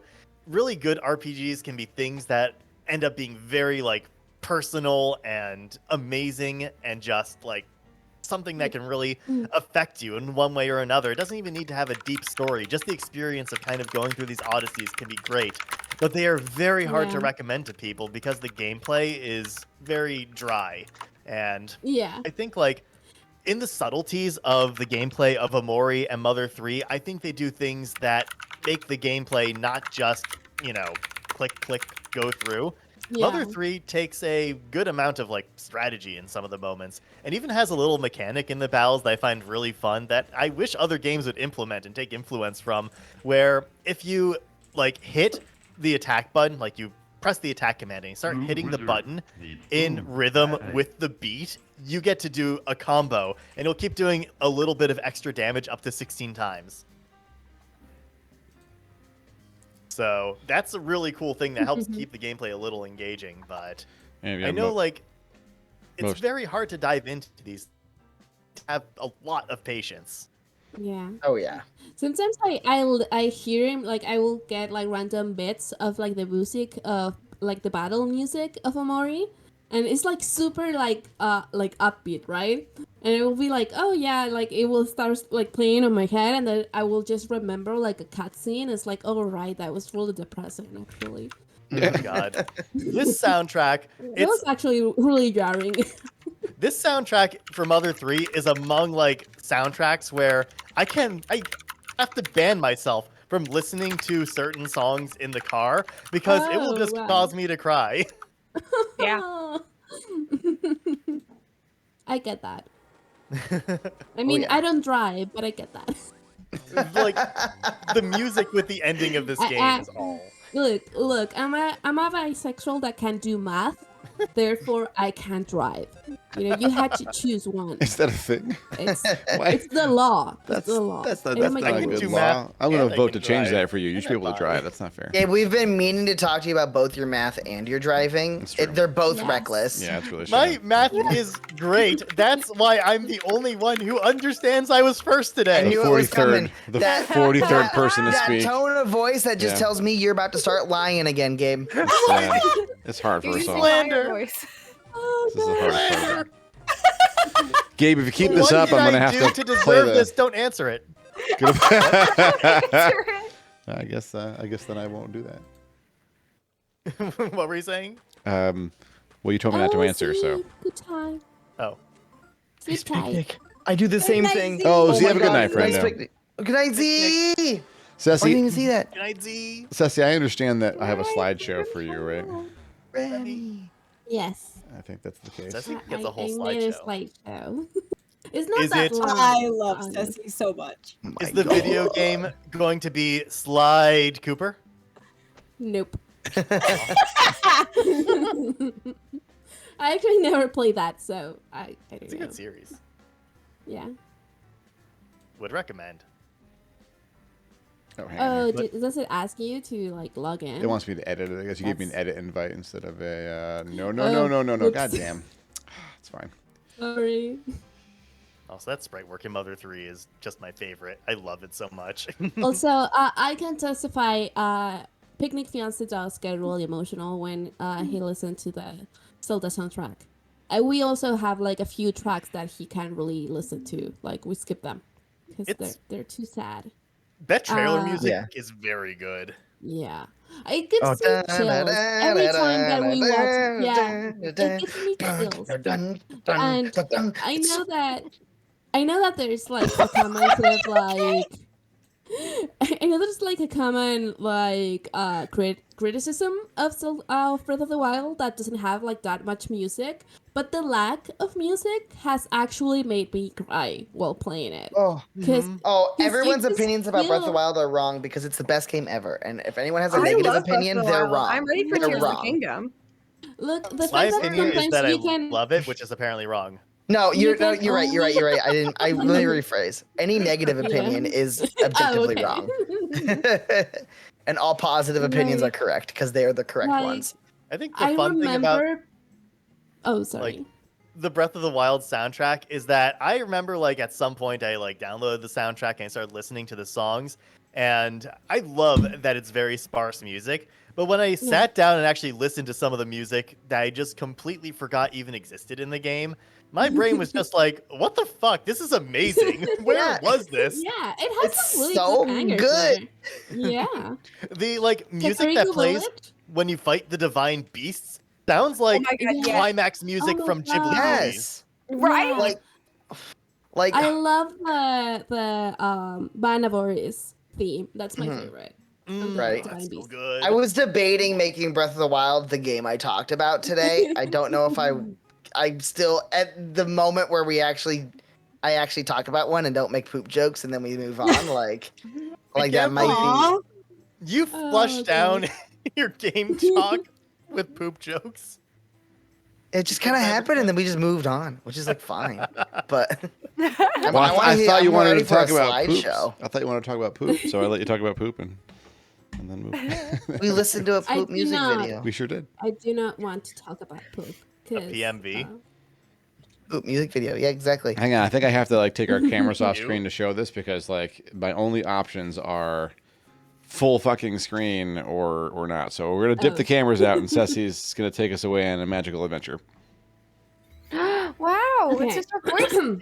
Magical Yeah. adventure. Wow. Okay, so this is a very old game, I'm and my taking my presentation shirt is off. called Jesus.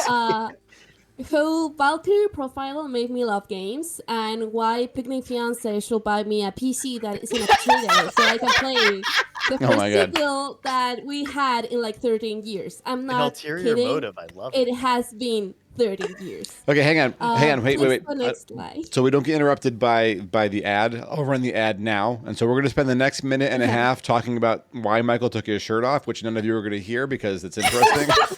And then when we come back, we'll resume the slideshow. Refill your waters, get snacks. We'll be back. So, Michael, you have a minute and 30 seconds. I took my shirt off because to let the world and protest because my shirt was made by capitalism and that's bad. Is that a hot dog is a Nailed it. sandwich tattoo on right now under your shirt? Is that where you put that tattoo? Oh my god! God. It's just a tattoo Oh of my a god! hot No, dog it's a and it says tattoo. sandwich Y'all underneath can't it. see it. He's putting his shirt back on. I don't want to tell you. Exactly what you'll see it. It's POS. I don't know what to do. I'm not. I don't even know. I had this coming. I earned this with my actions and my deeds and my words. Aww. Something, but Stardew Valley is a farm game. You're right. Damn, What Oh my happens? gosh. Like, you dunk on Quinn, it just comes back at you like Rude. 59-fold. Good. Oh man. Good. I thought I was the mirror and you were the glue, but turns out the opposite is true. Oh no! Pulled out that rhyme like it was nothing. I appreciate that. Are you saying that Michael was actually the 49th person to speak? That'd be wrong because it was Gabe.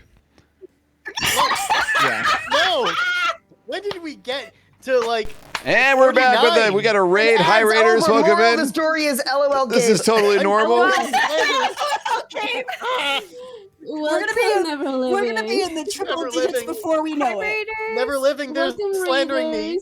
Welcome, raiders. You slandered Gabe. I've been slandered. Gabe is the only one saying it's slander. Don't panic. Don't anyone panic. We're all still here. We're just hiding so that Cece can talk about why Picnic Fiance is supposed to buy her a better computer. Please continue, Cece. And also, I'm the first person in the chat today. That's another. Don't listen. Don't listen to it. Don't listen. The first person after 72. Yeah, exactly. No, that's not how it works. Where's 72? Have 72 individual people stop by? 72 is before 73, which is the number you were. I made a PowerPoint. You know what? Because I can't be partial about anything. So when Thades told us that he wanted to infodump about our favorite games, then I had to make a PowerPoint. I couldn't not do it. So it's about Valkyrie profile, and you can put the next slide, please. Oh, I have to click. Thades. I got it. Okay. Okay. I'm just laughing at Sarah's joke there. Profile. Valkyrie Profile is a very old game, actually. It's from 1999. I'm not going to say it in English because it's too hard for me. So, but which word was it? Oh, I've heard of this game. So it actually launched in like the West in like the 2000s. I played it through very legal means, obviously. Sure, of course. It was launched on the PlayStation 1. We never owned a console in my family, so I played it on the computer. So basically this game was fully in English, right? And I'm a Latin American, so English is not my first language. I was like around 8 or 9 when my brother started playing this game. So I understood like half of the things that were going on. Like it has like great voice acting. I mean, not great voice acting, but it has a lot of voice acting. Everything's in English. So I will just listen to things that I didn't understand. And then all the text was in English. So I understood like half the words. And even then, the game like impacted me so much that I had to talk about it. So, Valkyrie Profile is an RPG. It's a turn-based RPG where we all sort of like politely smack each other from the different ends of the screen. That had like really flashy like special attacks, and just like very button mashy. So it was very nice for like a kid that didn't really understand how games worked, and that the only other game that I played was Pokemon on my Game Boy Color. So it was really fun. So we can see here Lenneth, my beloved, the person that was my crush for a very long time when I was a kid, and I didn't actually understand what crushes are. Basically, the story follows her. That she's a Valkyrie, and so you basically recruit souls because this is based on Norse mythology. So you have to basically stop the Ragnarok from happening.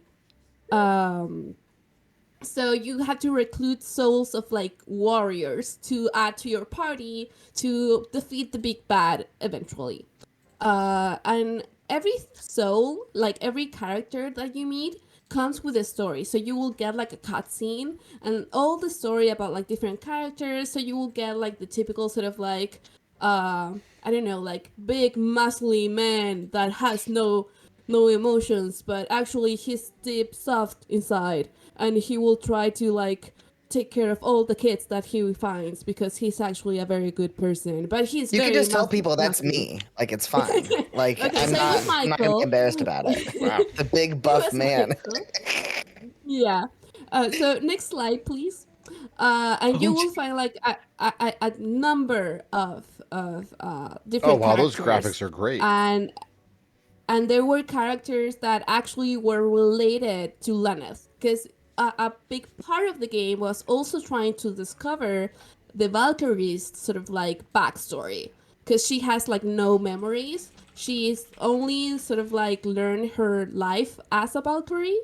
So when she's sort of like confronted to sort of like, maybe I was actually a human, it goes like through this whole thing. It's actually a very sort of like philosophical game, because it actually talks about the value of human life against gods, and she has this great quote that I remember it to this day, in that she's sort of like reflecting about the fact that she's basically taking all of this people, and instead of like letting them go to heaven or like to rest after the very traumatic events that led to their death, because they all have sad backstories, she's forcing them to like keep fighting.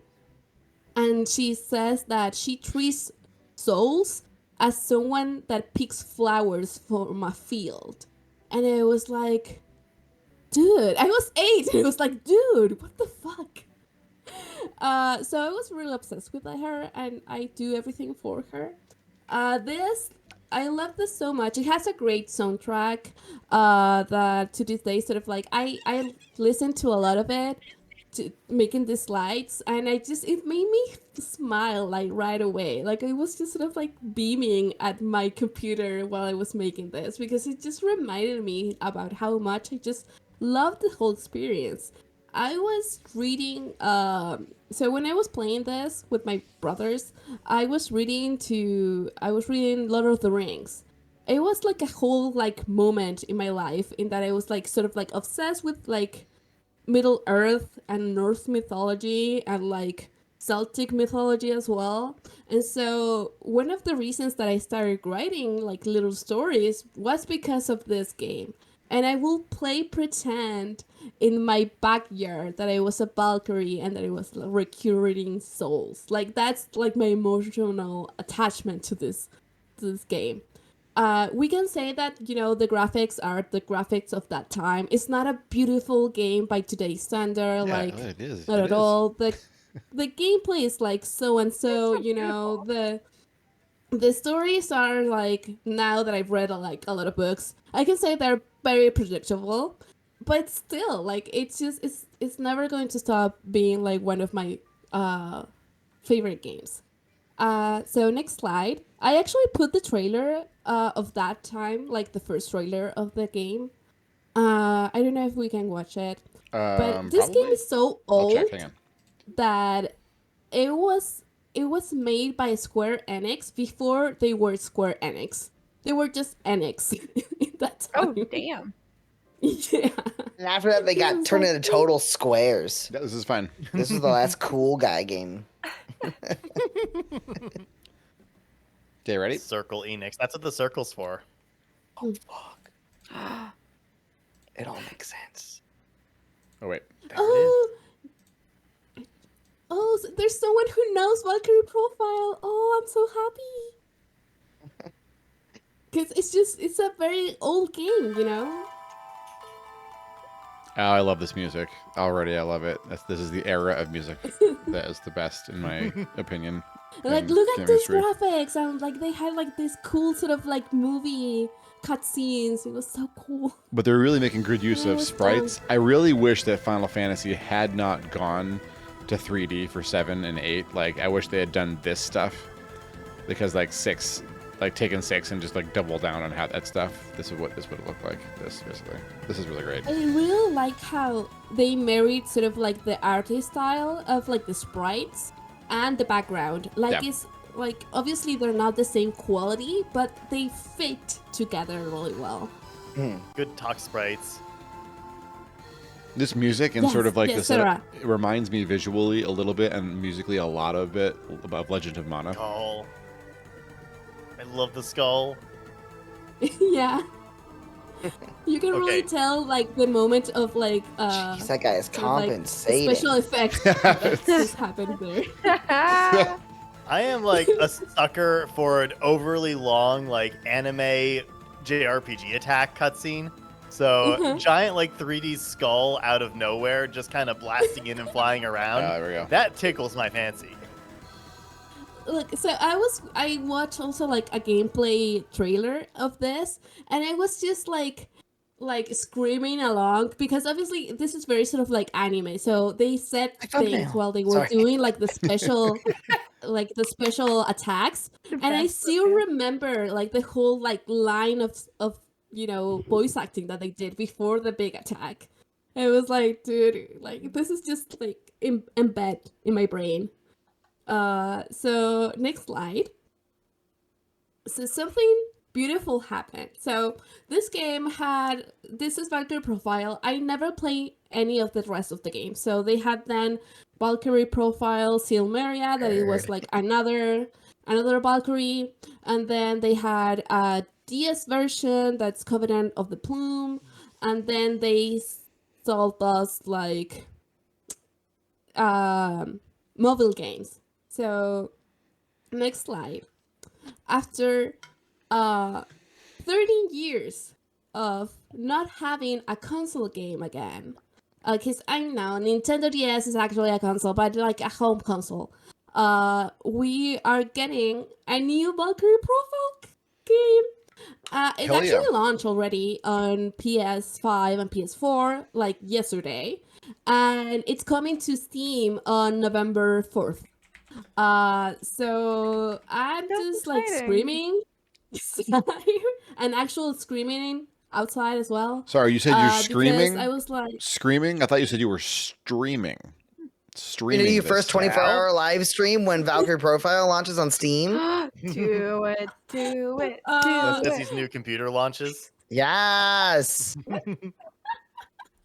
Picnic Fiance, you gotta get on this.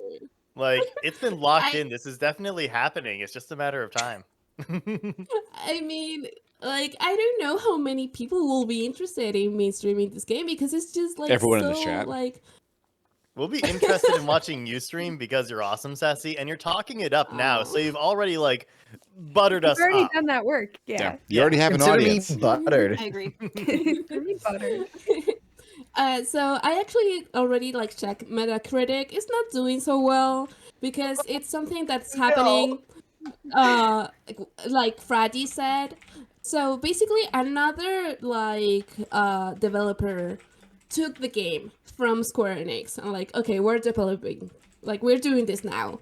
And so one of the things that they said is that they took parts of the game and they made it really great, but they left another parts of the game that I feel like it's like the core of the game, like the soul of the game, which are like the side characters, like all the heroes that you pick up, like a bunch of like the gameplay, like the time that you spent in the game is just watching stories, and watching all this sort of like different perspectives come together and everything. And so apparently in the next game it's not like that. It's like that's not such of a big thing. But also the next game looks beautiful. In the next slide, I actually have the trailer for it, so we can watch it as well. Oh. It's actually the launch trailer, so it's from yesterday, basically. Oh, all right. Well, while I set up for this, everyone, please speak your democratic truth in the poll. All possible answers are represented. What is streaming, though? Yeah, I'm not really sure. What is streaming? It's a series of tubes. I'm going to understand it better when Cece does it. That makes perfect sense. Cece, you've got to stream so we can figure out what it is. So you can understand what streaming is. Look, it's yes. so beautiful. Look at her. Oh my god. Valkyrie, heed my words. Ragnarok tears our world asunder. All we hold precious lies on the brink of annihilation. Oh, wow. This is going to be like my personal Elden Ring. Like, it's that moment that you all had with Elden Ring. This is the game for me. I pledge my loyalty. So they've made an action RPG to update it. Yeah. Yep. I've no interest in that. I merely wish for the world because this was a turn-based game. It was always a turn-based game. You are a being of I decided to update it. I wish they made turn-based games better. Sorry to dunk on turn-based games, but the only one I ever liked is Chrono Trigger, and that one on Game Boy. So then we have the last slide. So this is why now I need a new PC that isn't updated so I can play it in all its glory. Picnic, are you listening? Because I believe QED is the term. No, we're like in the middle of like having like big expenses right now. So he was like, you know that we don't have the money for this, right? It was like, I know. Like, I'm just happy that the thing exists. You know, I'm just happy for like the Cece of like 8 years old that would have never thought that this game that she plays sort of like obsessively will be able to get beautiful graphics, like better cutscenes, like a whole different sort of like spin on the game. Like I would probably still love the game even if it's, you know, not really that good, just for the opportunity of being able to like sort of like visit this world again. I get that. Like, it's a great thing. The fact that a RPG series that was, I don't know exactly how obscure the original was, but the fact that they didn't make another game for 13 years, and that's like how long it took to get a sequel out, it's a little bit like, you know, hope inspiring, because there's definitely some sort of niche games and RPGs I know where the creators are excited to make a sequel and they're just waiting for the things to kind of come together for it. Skies of Arcadia is the big one for me. And if this game like can wait 13 years and manage to get a sequel, fingers inverted crossed. Right?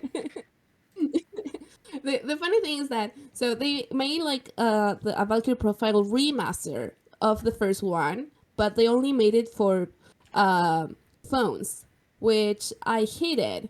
And you can bet your ass that if I had a bigger iPhone, I would have bought it. Only because I just wanted to play the game again.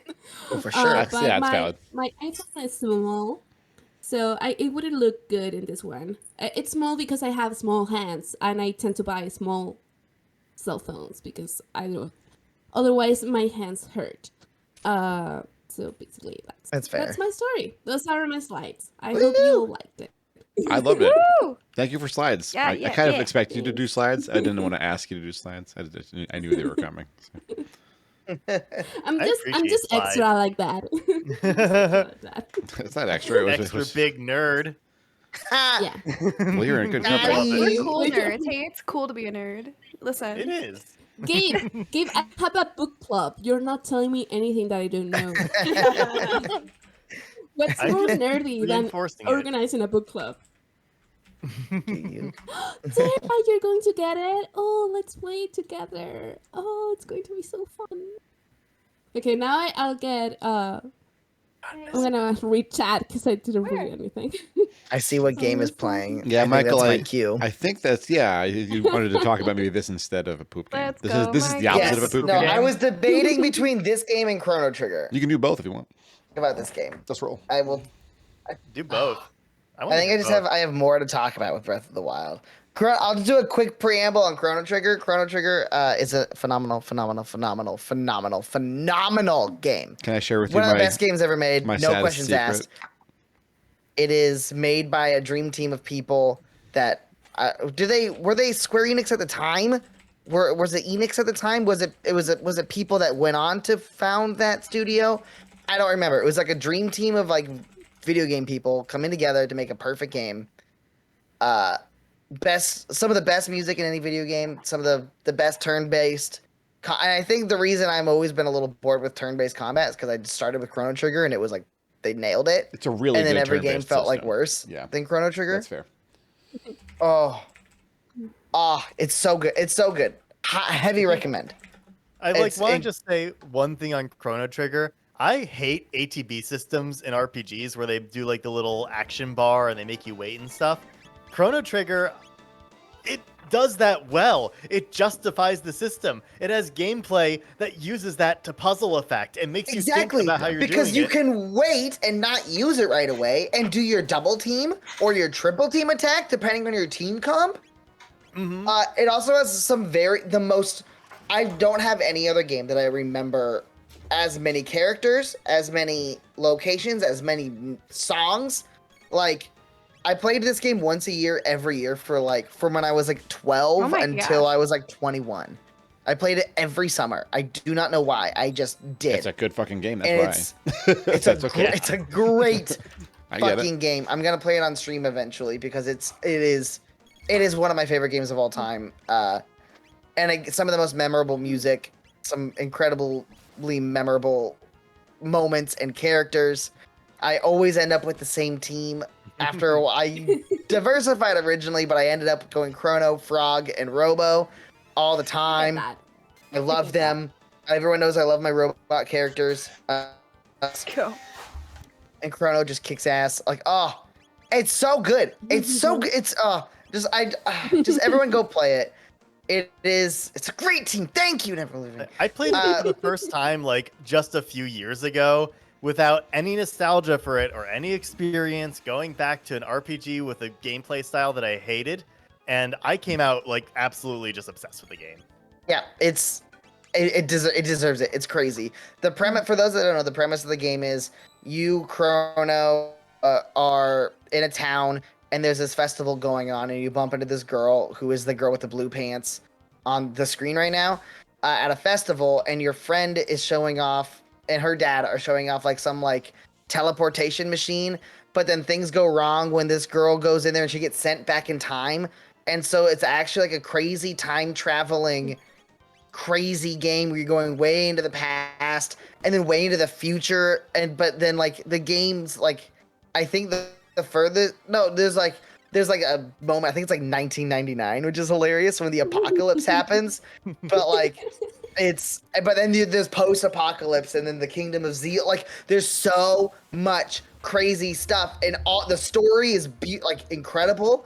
The characters come back and tie in interesting ways. If you're gonna play one old school RPG, if you're gonna play two old school RPGs, play Mother 3 and play, which I still have to play, and play Chrono Trigger. Chrono Trigger is everything good about Final Fantasy, but then also contained in its own story, and you don't have to worry about the next Chrono Cross game because it doesn't matter. Don't care about it. Yeah, I'm not a JRPG person at all. But Chrono Trigger, I fucking love it. That's all I have to say about that one. The actual game that I would like to info dump on. Oh, it's Isla. Sorry. That was the Dinosaur Queen. I fucking love that game so much. Breath of the Wild. I have been a Zelda fan for my entire life. I became obsessed with Zelda ever since me and my mom sat down to play A Link to the Past together. And then we played Ocarina of Time together. We played Majora's Mask together while I was growing up. Like, it was like a whole bonding experience for me. I fucking love those games, and everyone knows they're great. Then this is gonna be maybe my hottest take. Then Twilight Princess came out, and it felt like a little bit samey to me.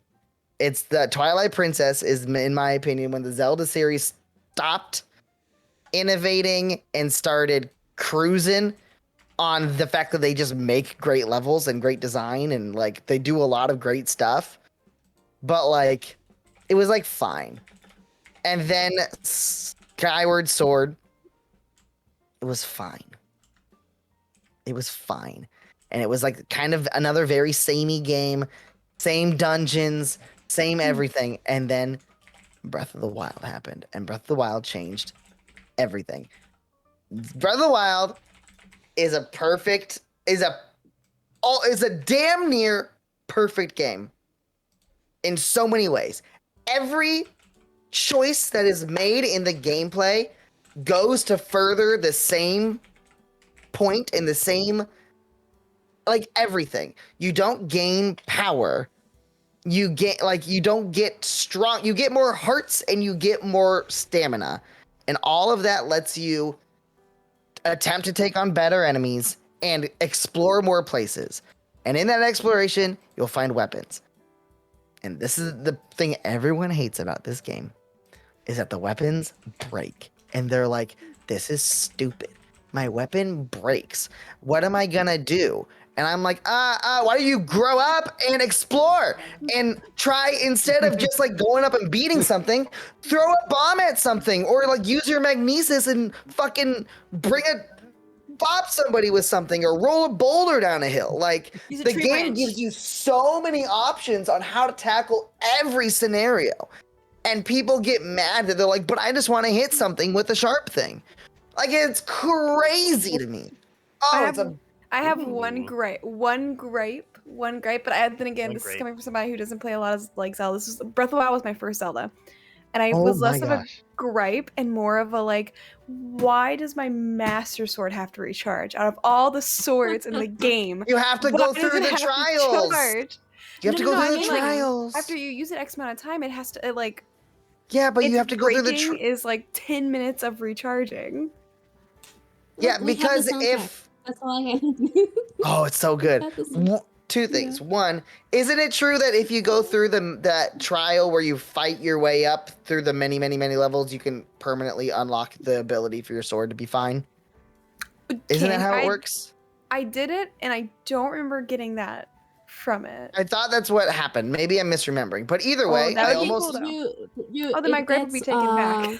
But it's hard to do. It does what? Yeah. It gets more damage. Yeah. Oh, but does it still recharge after that? Have to recharge? I think so. I think much more durable and 60 damage. Aria, thank you. Because so your gripe still stands, and you're right. You can gripe about everything you want. I will just tell you you're wrong, because I would have actually griped if my memory was correct, which it wasn't, that the sword doesn't break. Because having a master sword that doesn't break, if you're just able to get, it costs what? Like, you have to get like 10 hearts or something to be able to pull the master sword. 13. Then after that, there's no point of exploring, of using the other weapons. Yeah. That would let people walk up and smack. Yeah, you wouldn't use anything else. And that's like one of the main, I think, sorry, Michael, that I just butted in. No, it's fine. One of the main gameplay mechanics of the game is to make you try different things and try different types of gameplay. Like, I made different playthroughs of like only doing sneak strikes. Like, no one sees me during the whole playthrough because I'm just a ninja and I just kill everyone into sleep. Or just doing bow and arrow because I'm a very scary cat that likes being very far away from the enemies, you know? That's the appeal. If you want a weapon, like, half the time you can sneak up on the bokoblins and they've got their weapons sitting against a log, go up and take their weapon. Like, I do think that those mechanics can be balanced a little better. I'm not disagreeing with that, Gabe. I think if you turned up the weapon durability 10%, you'd be fine. And the other thing there's one thing I do hate about Breath of the Wild. It's how they did master mode, because the master mode, it breaks the game, and not in like it made it too hard kind of way. It breaks the game in the sense that the whole way the game builds you up to be able to fight people is to be creative. Go in there, chip damage, do what you can, do a thing. But they start regenerating their health so fast, and immediately it disincentivizes you from being creative. The only way to do it is to get a strong weapon. I have to gripe with the sword. So that's why I will not play master mode. I have I played through it once and I hated it because it makes it just ruins the design of the game. The design of the base game is perfect. Everything you do is a choice, and that choice is like, do I be creative with something? Do I use my good weapon on this hard fight? Do I use these 4 fucking soul stones, whatever the fuck they're called, to get a heart? Or do I get more stamina so I can glide a little further and climb a little higher? Like, stamina. It's, I know, me too. I lean hard into the stamina. No, hearts. Oh, man. I'm a baby. I need all my hearts. And the other thing that makes me mad, the other complaint that a lot of people have is, when it's raining, I can't climb. And it's like, it's also the same thing. There's combat and traversal. Those are the 2 big things. And sometimes stuff happens that make you not be able to use plan A. Sometimes you don't get to use your weapon. Sometimes you don't get to just climb up the wall. What do? Do you have Rivali's Gale? If you don't, what are you going to do? Are you going to do the time stop and hit a tree and then grab onto the tree and shoot yourself up? Like, the game gives you every option you could ever need. And the only people's complaint are like the one option that's the easiest isn't available to me 100% of the time. I hate it. I think it's a bad argument. And you can just like teleport away and do something else if it's raining in that part of the map. Because if it's raining in that part of the map, doesn't mean that it's raining everywhere. So sometimes I will just sort of like take a break, like, oh, okay, then I'll just like recheck this other thing that I was meaning to check, you know? Or I'm like, for me, it will be like breaks, like, oh, I'm running low on arrows. I'm going to like take this time, I'm going to just buy, and then I come back. And if it's still raining, then I'll just figure it out. Yeah. I really like when like lightning will appear and it will just like switch to your wooden weapons.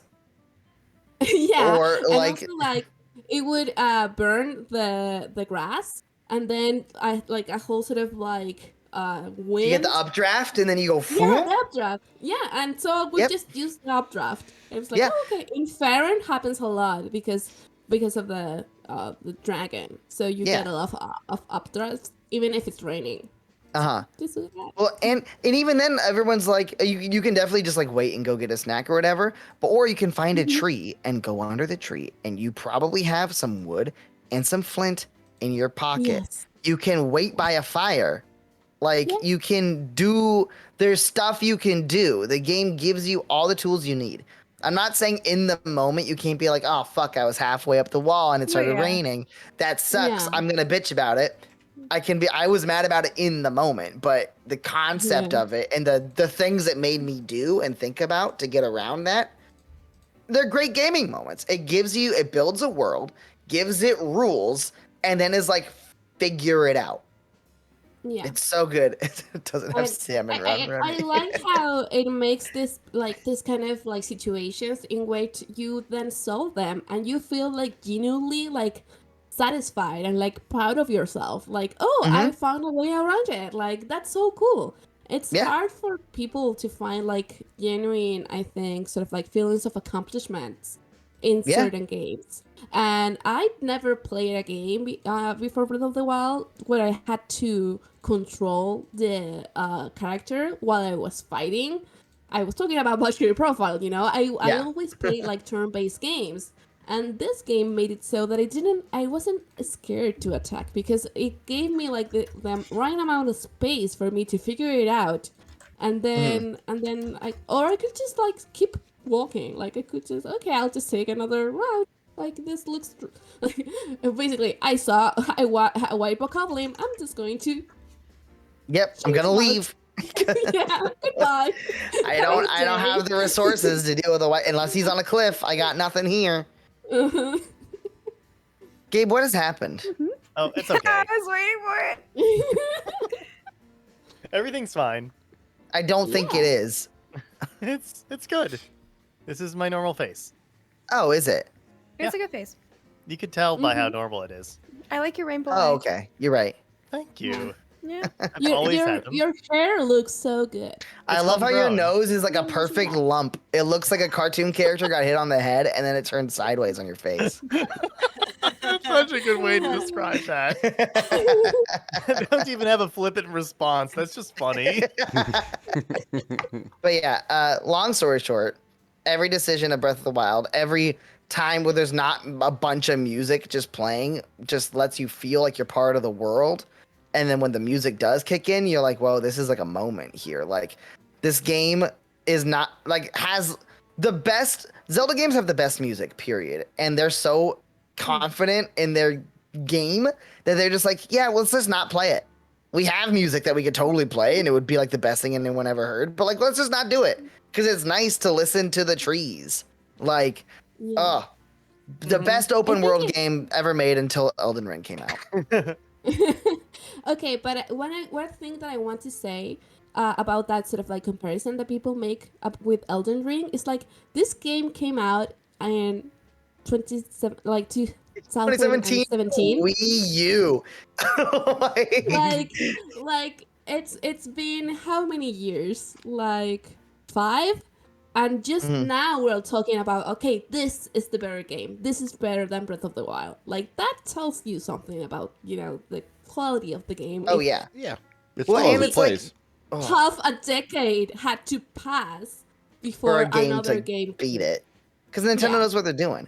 And, like, there are some people, and myself included, I do wish the combat was, like, a little bit harder.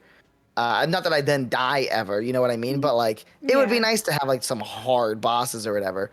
But it just took, this game didn't just take, like, the combat. I was like, that's what's hard about it. Like, the traversal is an adventure. Like, everything you do is a decision you're making. Elden Ring's open world is so full of unique enemies and combat challenges and stuff like that. And like the traversal challenges are like, make sure you go find Dectus Medallion left and Dectus Medallion right. Like, there's not that much, like, there's not nearly as much traversal or like interaction with the physical open world as there is Breath of the Wild. It's just a different take on it. Not a criticism, it's just a different style. They have different things that they've leaned into for complications and for difficulty that I fucking love. And I cannot wait to see what they do with Tears of the Kingdom. Like, I have no doubt that it's going to be great because there's definitely going to be some changes. Like, I don't know if the weapon breaking system will be back because, like, it may not fit with the gameplay design choices for the game. If it's back, then there's a good reason for it. You know what I mean? Like, I have 100% confidence that Tears of the Kingdom is going to be fucking incredible because everything in Breath of the Wild was so intentional. And the intentionality is like, handle stuff how you want. Like, they fucking nailed this open world playground. I want to see big dungeons again too. And I think they're coming back. If this info dump leads into Tears of the Kingdom, oh fuck, get ready for some theories, motherfuckers. So, like, in terms of dungeons in Breath of the Wild, it was missing them, but the final dungeon, Ganon's Castle, just is one of the best like moments that I've played in a video game. And it's funny, since the first time I did it, I kind of like accidentally skipped through all of it. I did the thing where I could just fly over it because I didn't realize how much was there. But when you go into it, that entire place is just one huge adventure. And it really feels like, it's a fantasy heightened version of exploring an old castle that also makes you feel like you're exploring an old castle filled with an ancient, unknowable evil. It's so fucking cool. Like, you get to storm the castle. You could go from the outside. And yes, the music is dynamic, and you have different music from the outside and the inside. Yeah, it's like it adds that second layer inside versus outside, or vice versa. I can't remember which one it is, but like, oh my god! And like, I really hope. I don't think they will, and I won't mind it if they do dungeons, if they're kind of like linear, like traditional Zelda ones. But I feel like Ganon's Castle proved that they can make an open world Zelda dungeon. Or you have multiple ways of getting in. You can be like you from the top, you can go in from the bottom. You can do whatever you want, and still have an interesting experience where you have to explore and solve puzzles. Like, they can totally do it. Like, I just hope there's a heavier focus on dungeons and less focus on samey shrines. Which I think will be gone because in the trailer there's no Sheikah Towers, so I think Sheikah Towers and the Sheikah shrines are not going to be a part. I think it's going to be something different, and I'm very, very, very excited for that. I'm thinking the Sky Islands were going to be different shrines, and they're going to be like bigger. And I think the Sky Islands might actually be their way of controlling how you get into a place for more linear puzzle making. But that's a different thing entirely. I have theories. I'm a little bit like... I want to play as Zelda, but I know it won't happen. But I want to play as Zelda. It should. Like, just give me playable Zelda, please. It is the Legend of like, Zelda. Make it maybe like first, maybe you can like make like the first part of the game you play as Link, and then the second part of the game you can play as Zelda. Because she's there. She cut her hair, which means that her hair won't get in the way of her kicking ass. Like, yeah, people with long hair can still kick ass, though. You know what I mean? Like, yeah, but everyone's like, they cut her hair, so it's more like boy hair, so she's playable. I'm like, I don't buy into it. You could play a long hair person. Look, I would say that if I didn't wear long hair, Link has long and hair. if they made it so that if she had still long hair, but she had like braided I'm hair, having a great time, Gabe. like manageable, I would say, oh yeah, she's playable. You know, because it's the only reason. Like, you need to take your hair. It's otherwise very uncomfortable to do things with your hair getting in your face.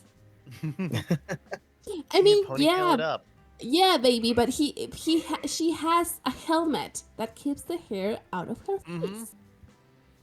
And like, look, Link clearly has long hair. You could see this ass-kicking Link with long, beautiful hair. Come Flowing locks, yes. And a beautiful smile. Like a L'Oreal moment. Let him have a L'Oreal moment. Exactly. Yes. Glasses. Fucking yes. There we go. Cheese flavored. My like first thought before glasses was face bra, and I feel like I need to say that. That's probably more accurate, yeah. God, I hope they don't lift and separate. Ouch. Being very mac and cheese flavored. I'm just a Kraft macaroni and cheese commercial.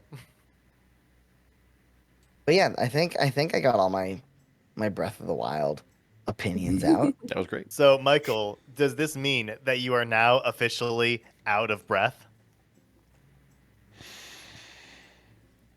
That was not me being out of breath. That was just simply a heavy sigh. Dude. Yeah. That's a good sign. Yeah, okay. Sure. Yeah, that was a good sigh, and you were the first one to chat. Yes, I was. Thank you for agreeing with me, Michael. Yeah, no problem. He said sarcastically, but so sarcastically, maybe it's not sarcastic anymore. It's just completely sincere at this point. We've looped. Sorry you got that ad break there. You got a pre-roll there, Beardless, but I didn't want to stop people in the middle of a flood. It was good. So we'll do that's that my now. fault. No one's fault. I'm the one. I'm responsible for the content, including whatever happens in the next minute and 30 seconds that you all can't see because we're behind. Fuck. Fuck. We're not there yet. That's Thades' fault. Watch the timer. The timer's back. There it is. Okay. Where'd Now, that timer go? Gaberaham, we're all really worried It's just about. going down. It is. Second by It's second. counting. Each number smaller and yet better than the last. Like, I'm fine. I was first, and I'm metamorphosizing to reflect that. Yeah, you're going through a change. I think you're going to come out stronger on the other side of this, though, Gabe. It's meant to be. In order to do metamorphosis, you have to turn into goop first. Just saying. It's true. Hell yeah. Oh, get a Well, goop it's stage. Primordial soup. It's Oh my God. crazy that, like, caterpillars retain their memories when they turn into butterflies, but they go, like, 100% goop mode. No one knows how they do Yeah. it. It doesn't make any sense. But they do. I- Crazy. I enjoy I that love 100% goop mode. I go 100% goop mode all the time. I don't want to I don't know be goop. you. I like being not goop. Sometimes All these goop's okay. unsub people are going to be Some goops so are okay. I confused feel by like it this could be fun comment. to be goop. And goop rhymes with poop. It does! It does do that! Oh my god, wow. I hate you. Do I have to play the poop? Oh I'll my play the poop God. song again. Circle. I will play the poop song again if I have to. love poop. No more poop song. Yes, poop song forever. I am the great and mighty poop. I like to poop on poop. I don't know the words. That was the first time I heard it. That was so cursed. That was perfect. Those weren't any of the words, but that was perfect. Those were like half of the words. All of the words. So Beardless, what was Don't happening there? gaslight me. What was- number 147 chatter? When did I get to 3 digits? So long You've ago. always been 3 You got to digits. 3 digits when you first started chatting. 191. Freaking You're liar. gonna gaslight. Sarah has already said that you haven't even shown up yet. You're all gonna gaslight me so hard that Twitch is going to get confused and partner Thades because clearly this person with thousands of viewers. No, it's a line of chatters coming in one by one to say hello and then leave, and hello and then leave. Valid. It's how it goes. Everyone knows it. This is my sad face, everyone. I'll have you know. It's the end of this. All of Smiling. this is a reaction from what is happening here today. So, Very cursed. to explain to you, Beardless, what is happening is that during the ad break, we all had a heart-to-heart about how we're concerned that Gabe's faces seem to be multiplying, and we're not really sure what to do about that. It's fine. This is just, Just a phase, Mom. Oh, Goop notes. They're going into goop mode. I don't know how. Faces of evil. That's a good joke. I love that. There we go. Simply divide. Oh, Gabe, are you embarrassed? Gabe is integrating.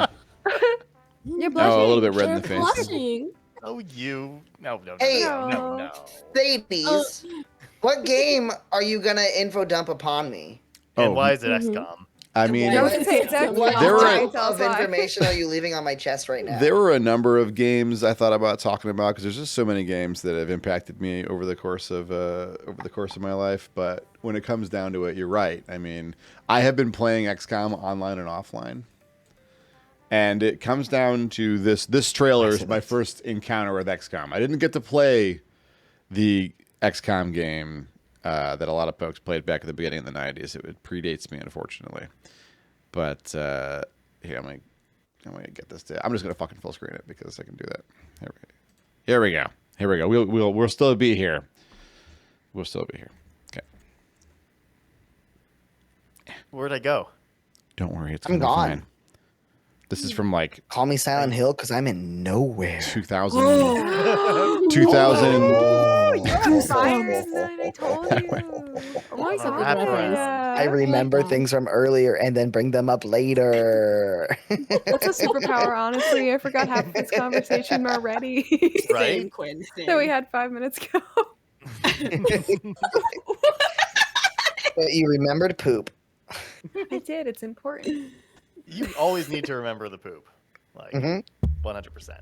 Never forget. Remember Stink Point? I remember do. Sig Point. I never forget. You beat me to it. Dota poo. Didn't even rhyme with their name. Weirdo. Wait. I have Dota toe, more like poop a poop. Gotta. Wait. Gotta. This reminds me of who has our lovely friend on the stream pool table in their chat on the regular? Is that someone from Yoshi, Michael? Pool table? Yeah, pool table. Yeah, I That's forgot. Michael, No. right? What? For the longest time I thought I was poo table. And this friendo let me say Oh. poo table for so long, y'all. I'm not even talking. I'm not trashing you. You're alive and well. I do have to say though, Grawb, that it's very fitting that you turned Dotato's name into Pooh, just because in my OBS his nickname is 100% ass. I love that. That's awesome. Beautiful. 100% ass is the full thing. Are you doing Yep, okay, that's his Dotato? nickname. That's incredible. That's It's also pure, his custom like, role in Discord. How and do not you to type? concentrate. If I was 100% ass, I'd just be sitting all day. He uses the whole arm.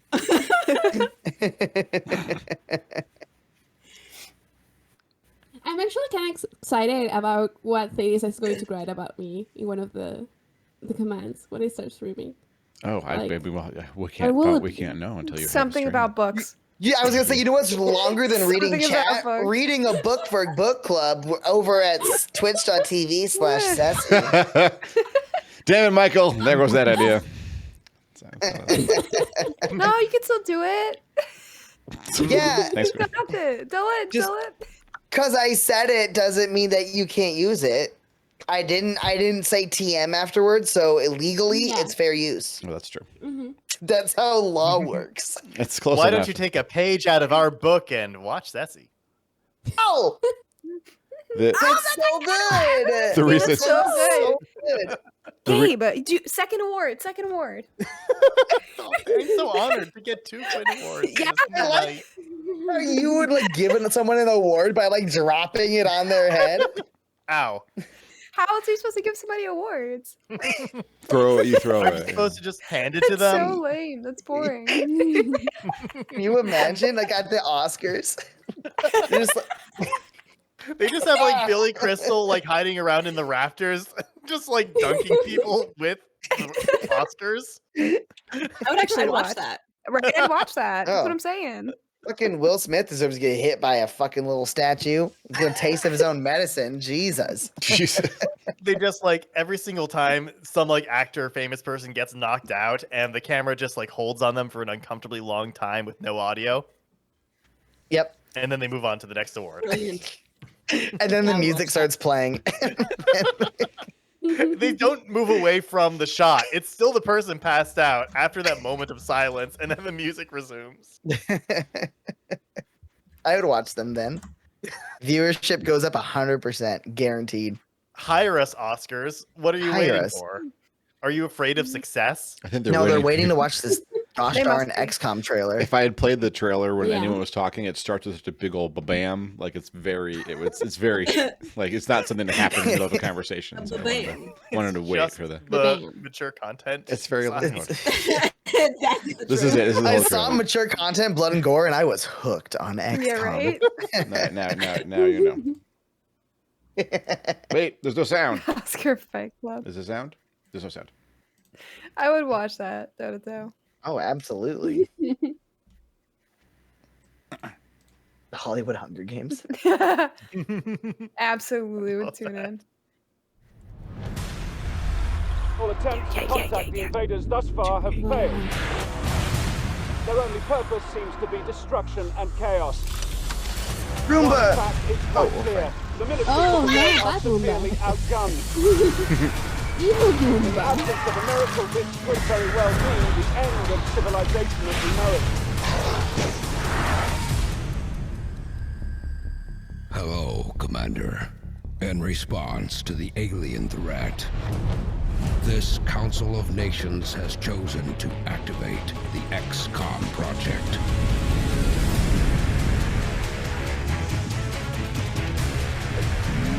Here's a board.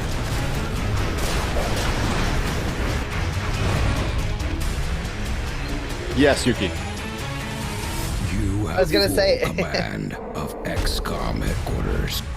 You must learn more about the enemy to expand our capabilities, as well as the abilities of our operatives.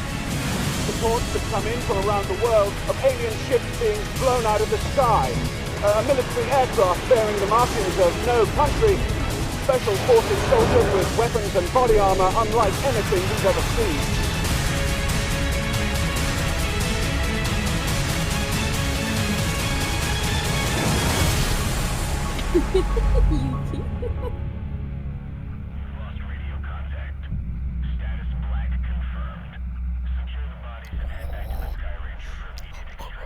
That's cool. I still get chills watching this trailer when the Sky Ranger takes off. It's a good trailer. It's a really good trailer, right? I had no idea what I'd heard of XCOM, but didn't really know what it was. You've all seen me play some XCOM 2 now, so you have a general idea. The first game was a little clunkier, not as pretty. Obviously, it was an earlier production, but it had a fear factor that the new game just doesn't really have. Like in the new game, you have more understanding of the enemies you face because it's like an army that has been occupying Earth for a while. But in this game, you put your soldiers in an area and there's no timers. You can take your time and you have to because the enemies can just jump out and shoot you at any moment. You don't know where they are. And when you find a new one, you have no idea what it's capable of. And if you lose your soldiers, you lost the game, potentially hours and hours and hours and hours of play. And so that like constant like horror over you as you play. It's a very unique experience overall. And all the aliens are I'm clones excited. of clones of clones. Yeah, basically, yeah. My one Right? takeaway. Quinn following the steps of his dad. So Quinn's playing XCOM 2, I think, right? You're playing 2 or the first one, Quinn? Which one did you get? 2. 2, okay, yeah. So 2 is much Oh. easier to get into than the first one. The first one's I mean, the first one's good. I'll probably play it on stream at some point as well. But yeah, the story is, as Michael said, it's a little messed up, right? Like these aliens are trying to find new bodies to host their crazy, super powerful psychic magic minds, and humans seem to be the magic thing they need. But on their travels across the galaxies to find a new home and new bodies, they basically took all the aliens that wouldn't be good bodies and used them for their armies. And so you fight lots of weird-ass aliens that they picked up and cloned. So, see, that's why I don't read sci-fi. Because of clones? Weird-ass aliens. Oh, weird-ass aliens, yeah. And aliens being bad. They're pretty bad, but you get to shoot them in this. You get to shoot them. That's a good point. Yeah, like shoot them. Maybe it could be like good exposure therapy for me. That's what I'm saying. Do you have like a legitimate fear of aliens? I do have, a legitimate. Yeah, stay the fuck away from most sci-fi books. Yeah, most of them. Yeah, not those right. Jesus. Yeah. XCOM does like several different kinds of horror tropes with aliens too, and things that feel like they definitely get under your skin just because you're investing so much in your characters and your face and everything. Oh yeah.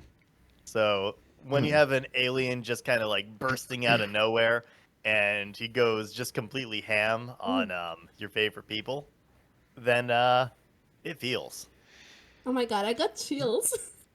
So they're chills from a phrase in which I said ham. When you it was exactly that. The thing about the game that really hits home is it's hard to package and explain. But I'll try to wrap it up in a bit of a story about like my very first XCOM game that I played all the way to the end. So every operator that you get, I mean, now in XCOM 2, I'm naming everyone after friends in chat, and so there's some fun in that where like, oh look, Fragee spawned, oh there's Quinn, but the actual like magic in the XCOM and originally for me is that these folks just spawn random names, random countries. They spawn with a voice pack that has to do with the country they're from, and so you have people speaking Spanish, French, Portuguese, all sorts of different languages I've never heard, I can't pronounce, because you're a multinational force. Like in first XCOM game, you get these operators from all over the planet. And so when you start your first missions, like you have these people you don't know, they're all rookies, they don't have any special abilities. And in the very first couple of missions of them gaining levels, they get nicknames. And I have to really press myself to remember their actual names, but the three people I remember, their nicknames were Tubbs. Tubbs was a very large guy with a giant machine gun. Goldilocks, who spawned, she was a Russian sniper who spawned with Michael's haircut, but it was blonde, so that'd be not Michael's haircut in real life, Michael's haircut in the game, with the big fucking crazy guile flat top, big blonde hair. Awesome. Right, and Bishop was just a rookie who later on became the first and only psychic we had on the team.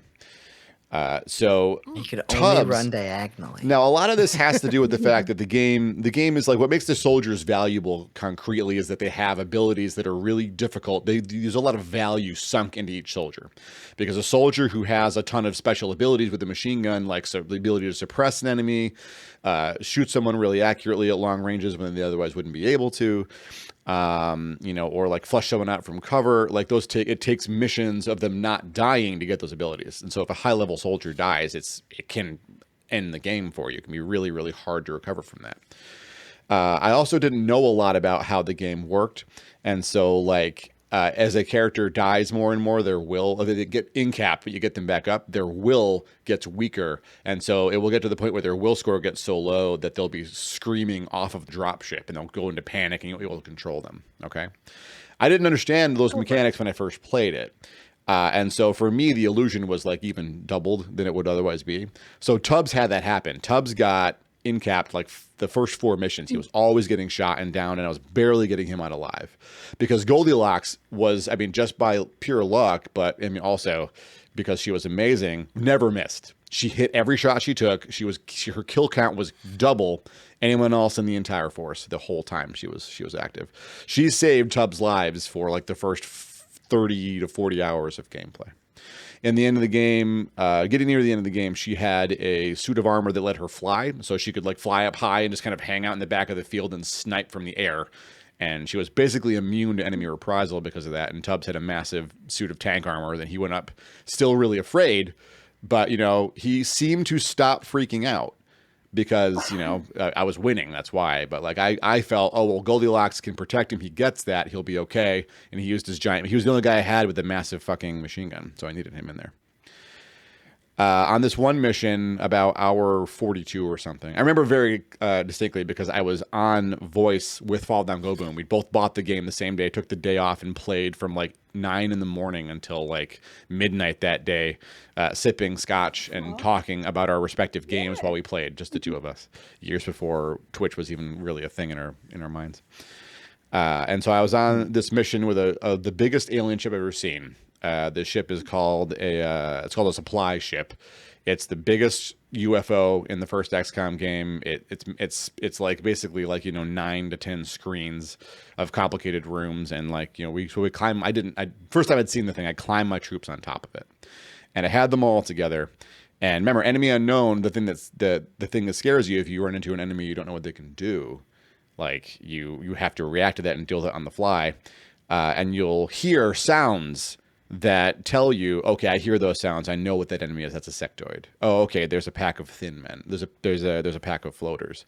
And then I heard a massive robot sound I'd never heard before. And so I started getting really nervous. Like, what the fuck is that? It's like really loud, really clunky. And so I'm sneaking my team across the top of this thing, and I come around a corner and I reveal the thing. It's this massive walking mech. I didn't know that aliens had this kind of a thing. It scared the hell out of me. And on its first move, it fired a salvo of missiles that killed Goldilocks in the first shot. I lost my lead sniper. I was gobsmacked. I'm sitting there feeling like really like shocked and down. Like, how the hell am I going to do this? And in that moment, Tubbs, who hadn't broken for like 15 hours of gameplay, lost his shit. And I lost control of him for like 4 turns. So he's like hunkered down and crying and screaming, "Get me out of here!" And the new rookie Bishop, who was on the mission with them, her first mission, also, "God, what the fuck's happening? Get me out of here!" And so while they're freaking out, I'm down to 3 people and I have to deal with this fucking robot. Honestly, I don't remember how I beat the robot. All I remember is that moment of the 2 of them freaking out. And at the end of that, when I'd cleared the contact, I brought the robot down. I had another operator pick up Goldilocks' body and walk her back to the dropship so that she wouldn't be left out in the field.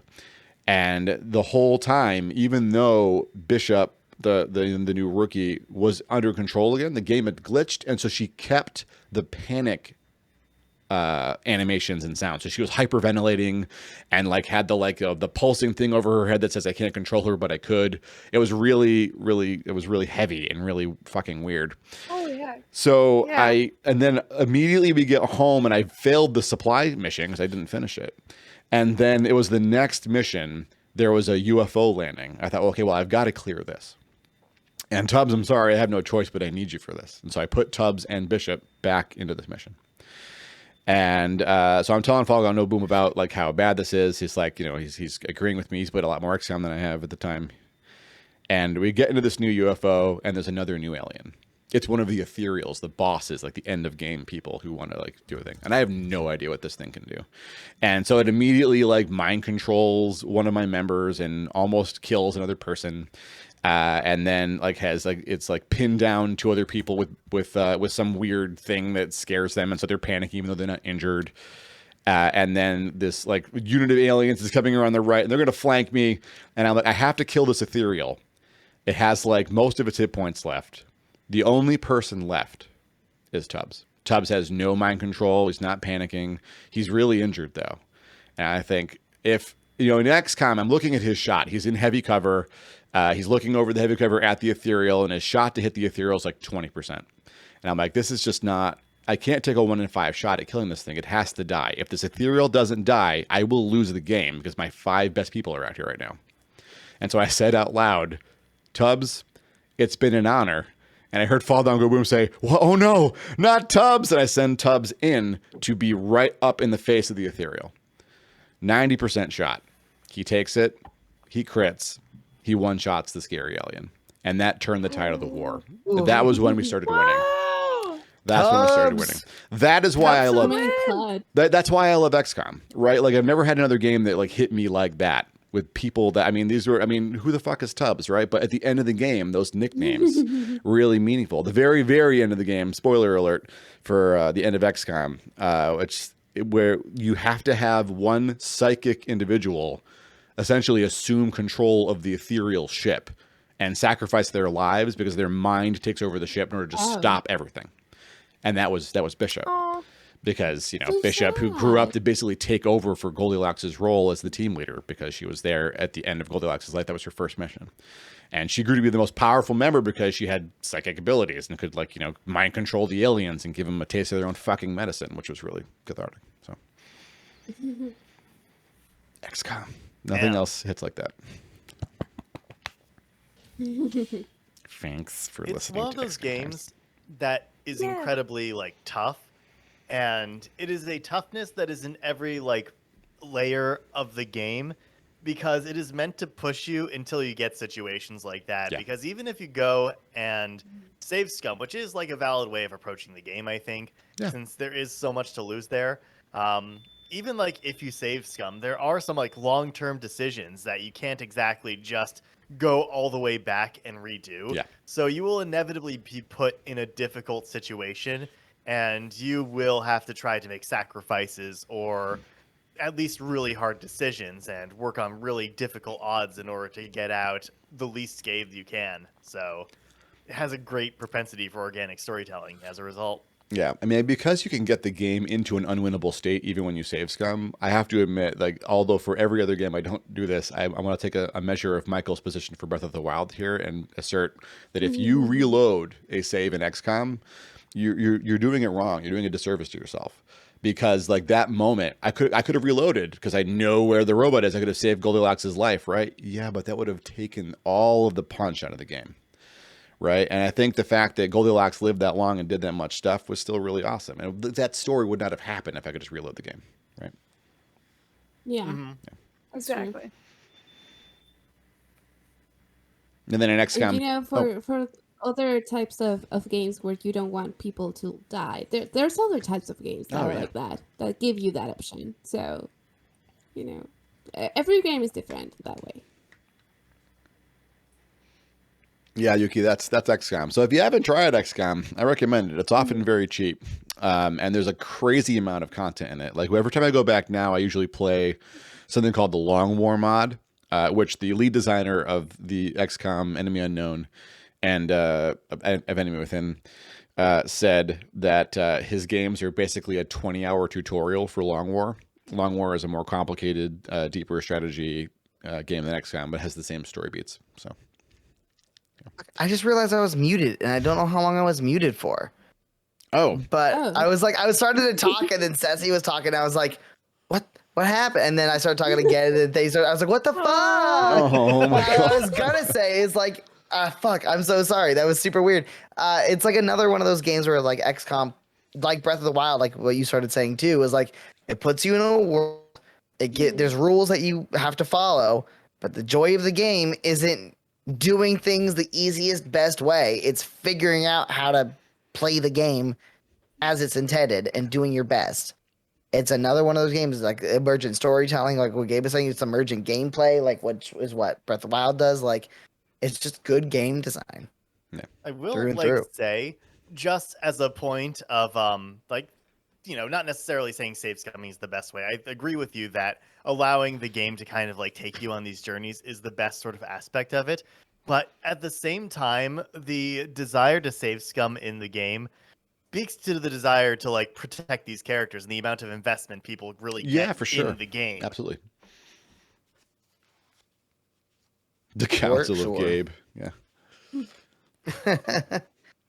I like green Gabe the best versus the red or the yellow.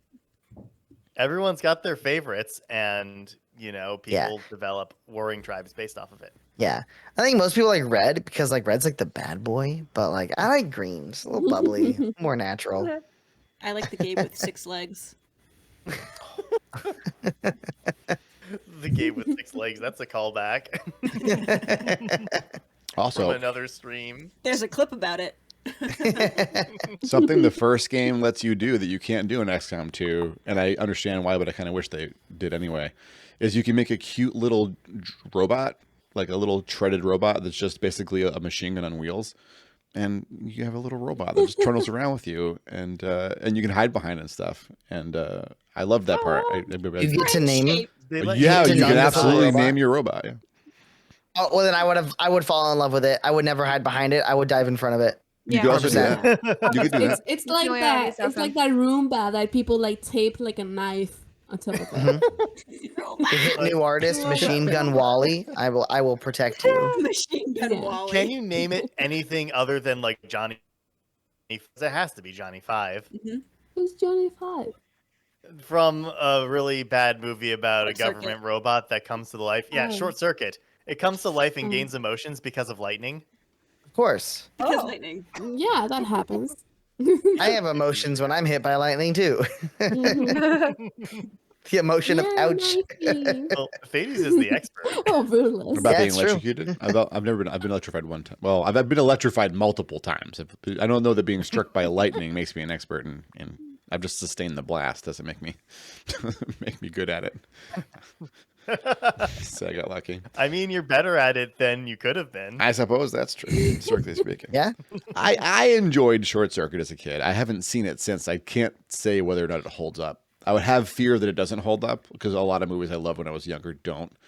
And I don't want to go back and find out the movies like, oh, that's hella racist. Oh my God, that's sexist as fuck. Like I just don't have that bandwidth right now to go back and see it. So, like, it's not an unenjoyable movie, but it is kind of a trash movie from that era.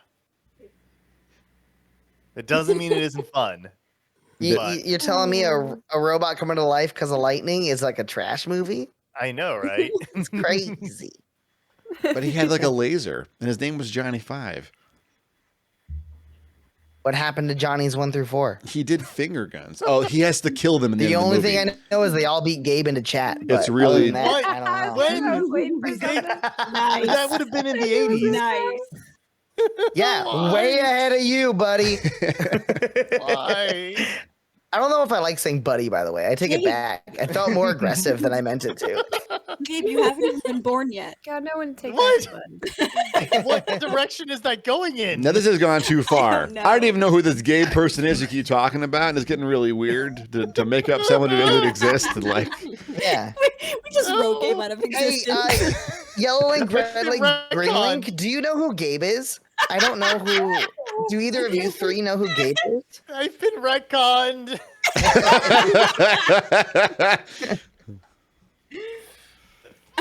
All three pieces of the Link Force come together. What do you mean? don't worry, I'm gonna make it all better. It's your buddy Gabe. I was first. I was number one. I was first. He was number one. You're not Smitty Werbenjager, man, Jansen. Yeah. How do you know? Don't gaslight me, Gabe. What do you mean? Gabe? I mean, Links I'm 1, 2, and 3. the one Fuck! getting I bullied. ruined the bit. Dad, I hear you tip typing. I'm making a poll, Oh, obviously. Oh, okay. Why do I have a feeling? Every of time I hear you tip foreboding? typing, I assume it's a poll. It is a poll. Speak your democratic truth. All possible answers are represented. Should we retcon the retcon of Gabe? Now is your time to decide whether or not we will save Gabe from this dark fate of being retconned. Save me. I'm voting for okay. I'll Let's have you know see. that vote is me. What's the CDI? The CDI is... Yeah, what is CDII? CDII? Well, it's the... Is that the pirate CDII, version? Captain. It's the pirate Oh, yes, version. exactly. We were both there. Links 1, 2, and 3. You get me. No, this is Gabe. I'm Gabe. I'm your good friend Gabe. I sing and dance and you put seltzer down my pants. I don't know. No. What? Only Gabe... That's a clown thing. It's a clown saying. Gabe 5 makes Oh. it, but Gabe 5 has to kill Gabe's 1 through 4. That's dark. I mean, that's just a Tuesday. I assume that's what the Johnny 5 movie's about. Yeah, that is. Exactly. They all have to fight to the death. Yeah. I've They each gained gain- emotions right before I have to murder my siblings. I gained That's the very emotion sad. to kill. The emotion, happy, sad, kill. You get me. Chat seems to have spoken. Of course I do. Links 1, 2, 3. It's technically 2 minutes left, but we have an overwhelming vote. People want to know what is Gabe? Council of Gabe, since you are literally the Council of Gabe. Can you please actually, no, we can't do that. That's a conflict of interest. Quinn, can you please define Gabe? Save me, Quinn. Save me. So bad. It's Quinn's decision. I'm pretty sure chat would vote it's Quinn's decision if I put that as an option. So. No. Pressure's on you. I mean, I'll make a poll and ask if it's Quinn's decision if you want, but I think we already know what they're going to do. I know. Decision I know who Quinn. gave this. Decision Quinn. Cece? Cece, I'll open up. Because otherwise it's Quincision, and that does not sound No, like no, a we good don't. thing. Yeah, that's probably that. No, that's the surgery. That sounds like Quinquisition. The Quinquisition. I'm gonna err on the fact of Gabe is the first person in chat tonight. Yeah. Gabe is the first person in chat tonight. We all said he wasn't because we wanted to give him shit. But look at his innocent face. There's 3 of them. Which one? I'm not sure, actually. He's I was hoping coming back. someone would tell me. He's coming back. We're beginning to believe. Keep singing. Everyone clap. If you clap, we're all going to clap. We're going to bring Gaberaham Lincoln back to life. Clap. Do the claps. Bring Gaberaham back. We believe in the Gaberaham. Shit that you all agree a happy moment is to stop gaslighting Gabe, but the sandwich emote remains on this channel. Well, that's all the time we have, everybody. Stick around for the show. Michael's going to go live in just a second here. We're going to bring you all over there to hang out, have a good time. Amazing. Good Bullshit. end. This is the Bullshit. good ending of the Thades. Thank you for hanging out with us for the first info dump thing. I want to do this some more. It was really fun. Thank you all for sharing your love for the games you liked. It was really great. Oh, I turned off my virtual camera. I'm sorry. It's okay. Fairly You well. don't have to be that Also, upset. tell me if I'm actually live on Twitch, because I'm pretty sure I switched it off of YouTube. You're live. You're live on Twitch. Let's go. I was like, I think I did it last night. All right, now that we know Michael is live, let me key in the thing. Stick around for the raid, get your own points here.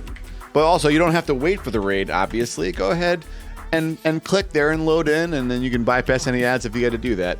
But I think raids count as different, so it's both. Stick around for both. That's great. And by the way, I'm first in Yeah, Michael's if you message me quick, you could be first in chat right now. No, I already am. I don't see that. Clear chat, clear chat, clear chat, clear chat. I love you all. Good night. Thanks again. Bye.